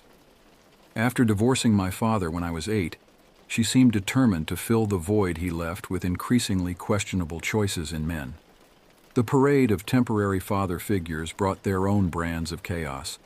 Some were merely passing shadows, while others lingered long enough to leave lasting scars on our family's emotional landscape.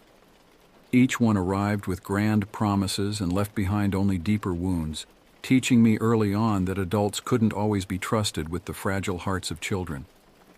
After divorcing my father, my mother embarked on what seemed like an endless parade of relationships with men who had little to offer beyond empty promises and mounting disappointments. Watching her navigate these relationships from my perspective as her child was like witnessing a slow-motion car crash that repeated itself every few months. She worked double shifts at the local diner, coming home exhausted, but somehow still finding energy to dress up for dates with men she met during her shifts. These men would appear in our lives like sudden storms, all thunder and flash at first, then gradually revealing their true nature through small cruelties and failed promises. The revolving door of her love life brought various strangers into our home, each one attempting to establish their authority over our household with varying degrees of success. Some tried to win me over with forced camaraderie and expensive gifts, while others made no effort to hide their resentment of a child who reminded them they weren't first in my mother's life. When I was 14, she married Frank, a regular at the bar where she worked second shift. The wedding was a quick courthouse affair, with only a handful of witnesses present, none of whom I recognized. Frank represented everything I'd come to despise about my mother's taste in men: unemployed, controlling, and desperate to assert dominance over a teenager who already had a father.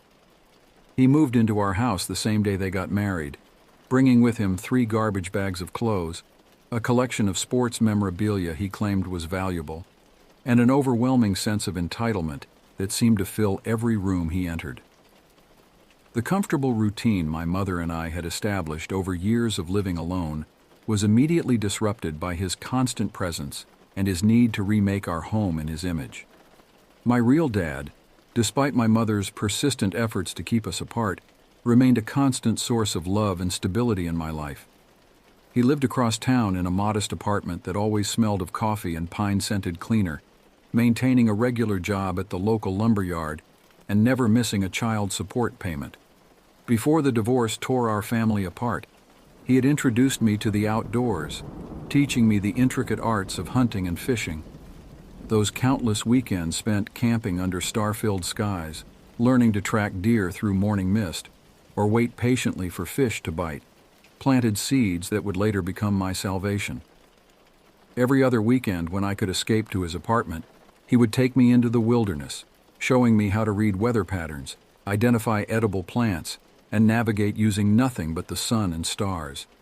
The wilderness became my classroom, my sanctuary, and eventually, my home. This deep connection to nature made my decision to live in the woods seem almost predestined when the time came. The breaking point arrived when I was 17, after enduring Frank's senseless tyranny for far too long.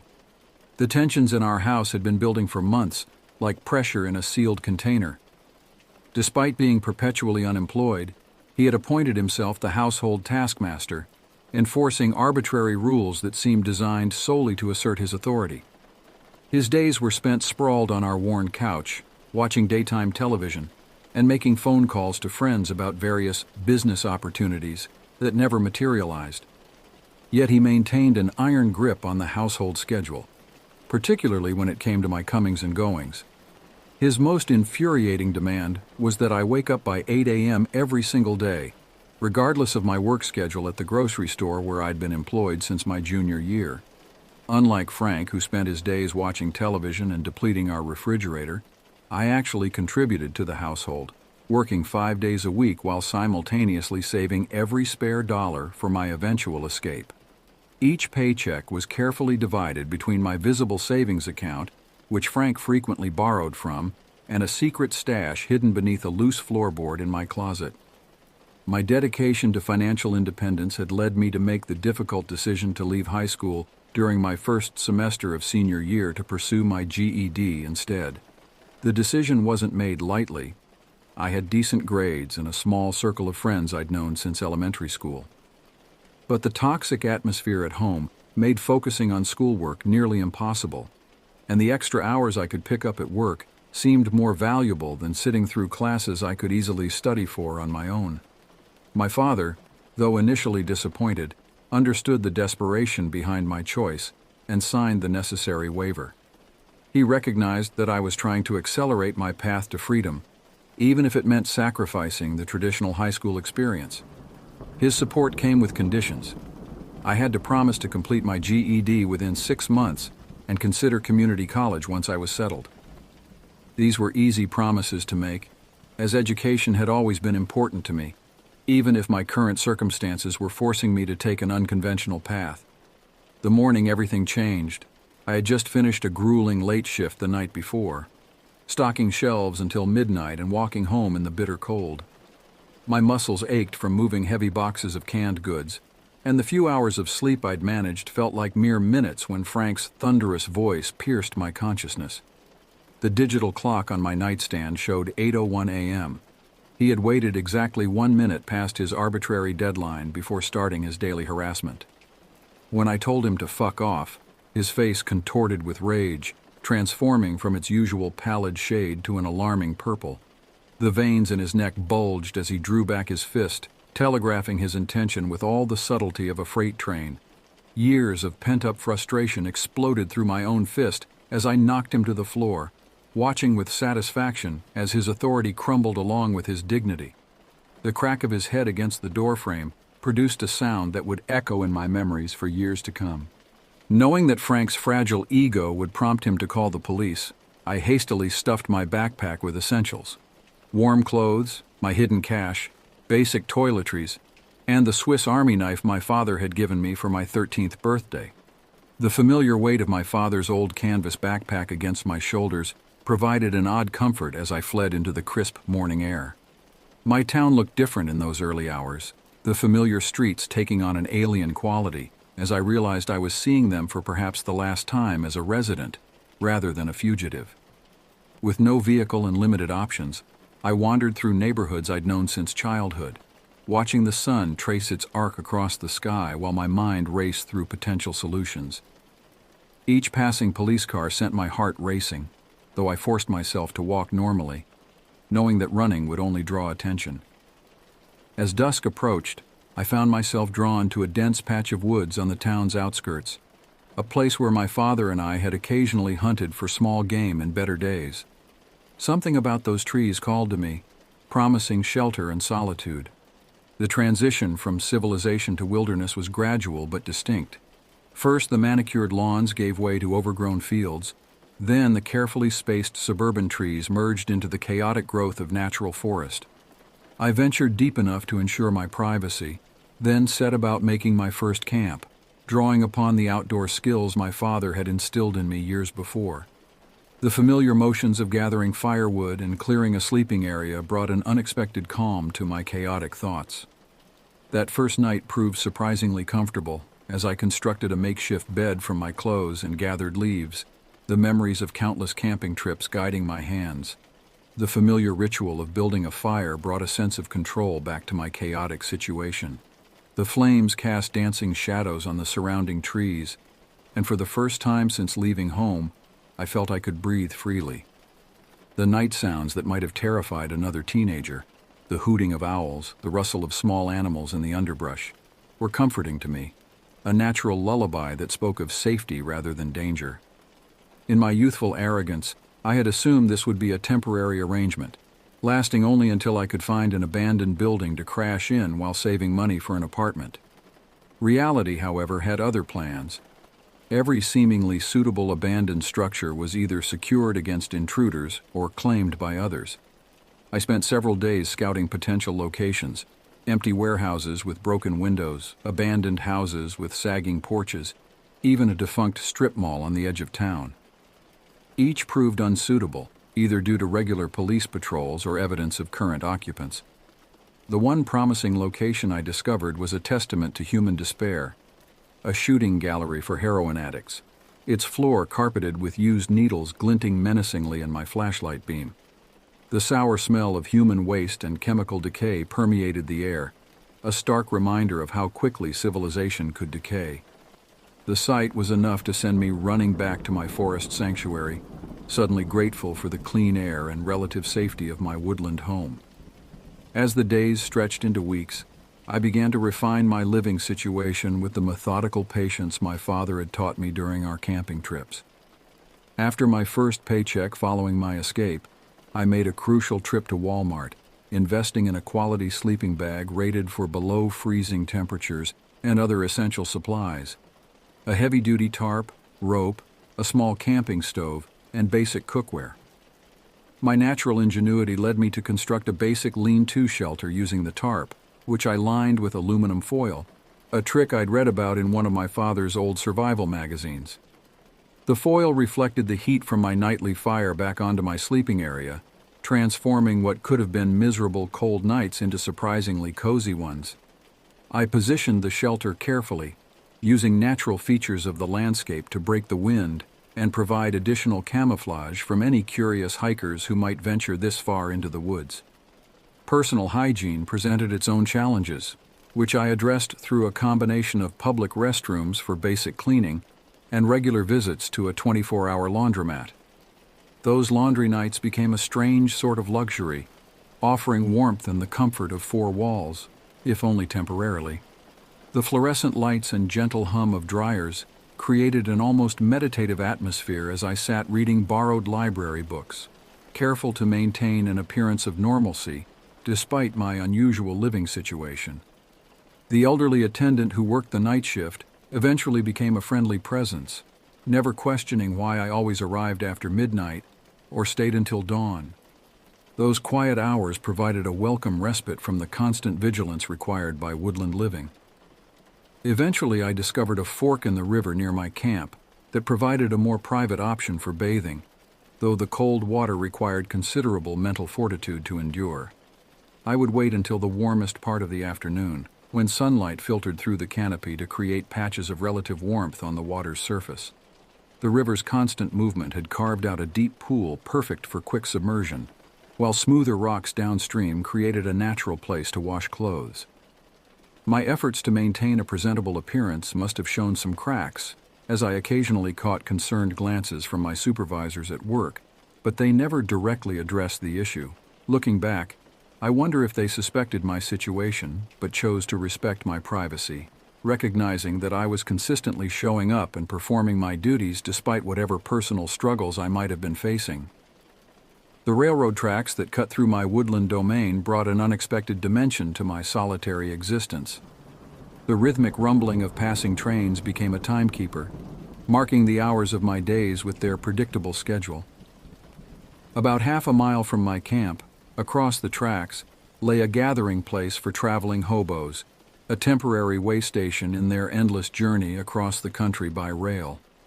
The spot was perfect for their needs, hidden from the main road by a dense growth of kudzu, close enough to town for supply runs, but far enough to avoid regular police patrols.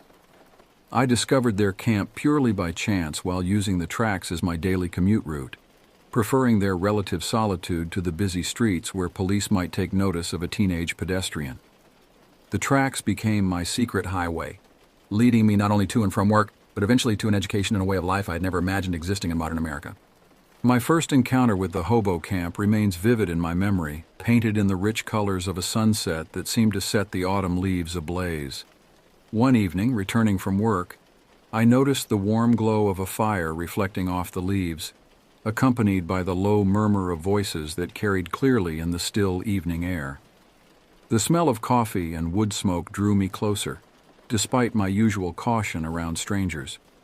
Curiosity overcame caution as I carefully approached, finding three weather-beaten men huddled around a small fire that burned in a carefully maintained pit lined with scavenged bricks. They possessed that particular kind of weathered dignity that comes from living life entirely on one's own terms, harsh as those terms might be. Their faces, lined with experience and hardened by exposure to the elements, told stories before they even spoke a word. After some initial wariness on both sides, they invited me to join their circle. The oldest of the group, a man who introduced himself only as Johnny, offered me a battered tin cup of coffee that had been brewing in an ancient percolator at the fire's edge. The coffee was strong enough to strip paint, but the gesture of sharing transformed the bitter drink into something almost sacred. That night marked the beginning of my education in an entirely different way of life. The regulars at the camp became my mentors in survival and my companions in solitude. They introduced me to their peculiar traditions, including my first taste of fortified wine, a beverage I came to appreciate more for its social significance than its dubious flavor. In those early days, I maintained a careful distance from my true identity, introducing myself as Frank, a choice that now strikes me as ironically appropriate, and keeping the details of my situation vague. The other travelers seemed to respect this reticence, understanding better than most the value of privacy and the weight of untold stories. Yet over time, the natural honesty that seems to emerge around campfires led me to share more of my story, finding understanding and acceptance among these men who had also chosen, or been chosen by, life on society's margins. They shared their own tales of broken homes, failed dreams, and the strange freedom found in abandoning conventional society's expectations. As summer yielded to autumn, the changing season brought not only colder winds, but also a darker element to our nightly gatherings. The dropping temperatures seemed to concentrate the camp's population, driving away the casual travelers and leaving behind a harder core of long-term residents. While most of the travelers passing through were decent folks sharing the unwritten code of the rails, others brought trouble with them. One such individual was an older man known only as Tampa, whose quiet demeanor masked a volatile temperament that emerged with increasing violence as he drank. His arrival at camp coincided with the first frost, and from the beginning there was something in his eyes that set me on edge, a coldness that no amount of shared fire could warm. One night, for reasons I never fully understood, Tampa exploded into sudden violence. Perhaps it was the way I declined to share my dinner, or maybe something in my young face reminded him of past grievances. Whatever the trigger, his attack came without warning. One moment we were sitting around the fire, the next I was on the ground, his boots finding my ribs with practiced precision. The pain was sharp and immediate, but worse was the feeling of betrayal. This was supposed to be a place of rough sanctuary, not senseless violence. The other regulars could intervene, Johnny and two others pulling Tampa away while I scrambled to my feet, tasting blood and fury. That incident taught me a harsh lesson about maintaining vigilance, even in familiar surroundings. Yet it was another encounter that ultimately pushed me to leave my woodland home earlier than planned. A younger drifter calling himself Dallas appeared one day as I was gathering firewood, his modern backpack and relatively clean clothes marking him as a newcomer to life on the rails. He presented himself as a contemporary, someone I could relate to more easily than the older travelers. And for 2 days we shared stories around the fire, passing bottles and trading tales of our respective journeys. His stories were entertaining but vague, filled with details that didn't quite add up, something I might have noticed if I hadn't been so eager for companionship closer to my own age. My fatal mistake was mentioning my payday, breaking my own cardinal rule about discussing money around the camp. The words had barely left my mouth before I caught the predatory gleam in Dallas's eyes, a look that should have warned me of what was to come.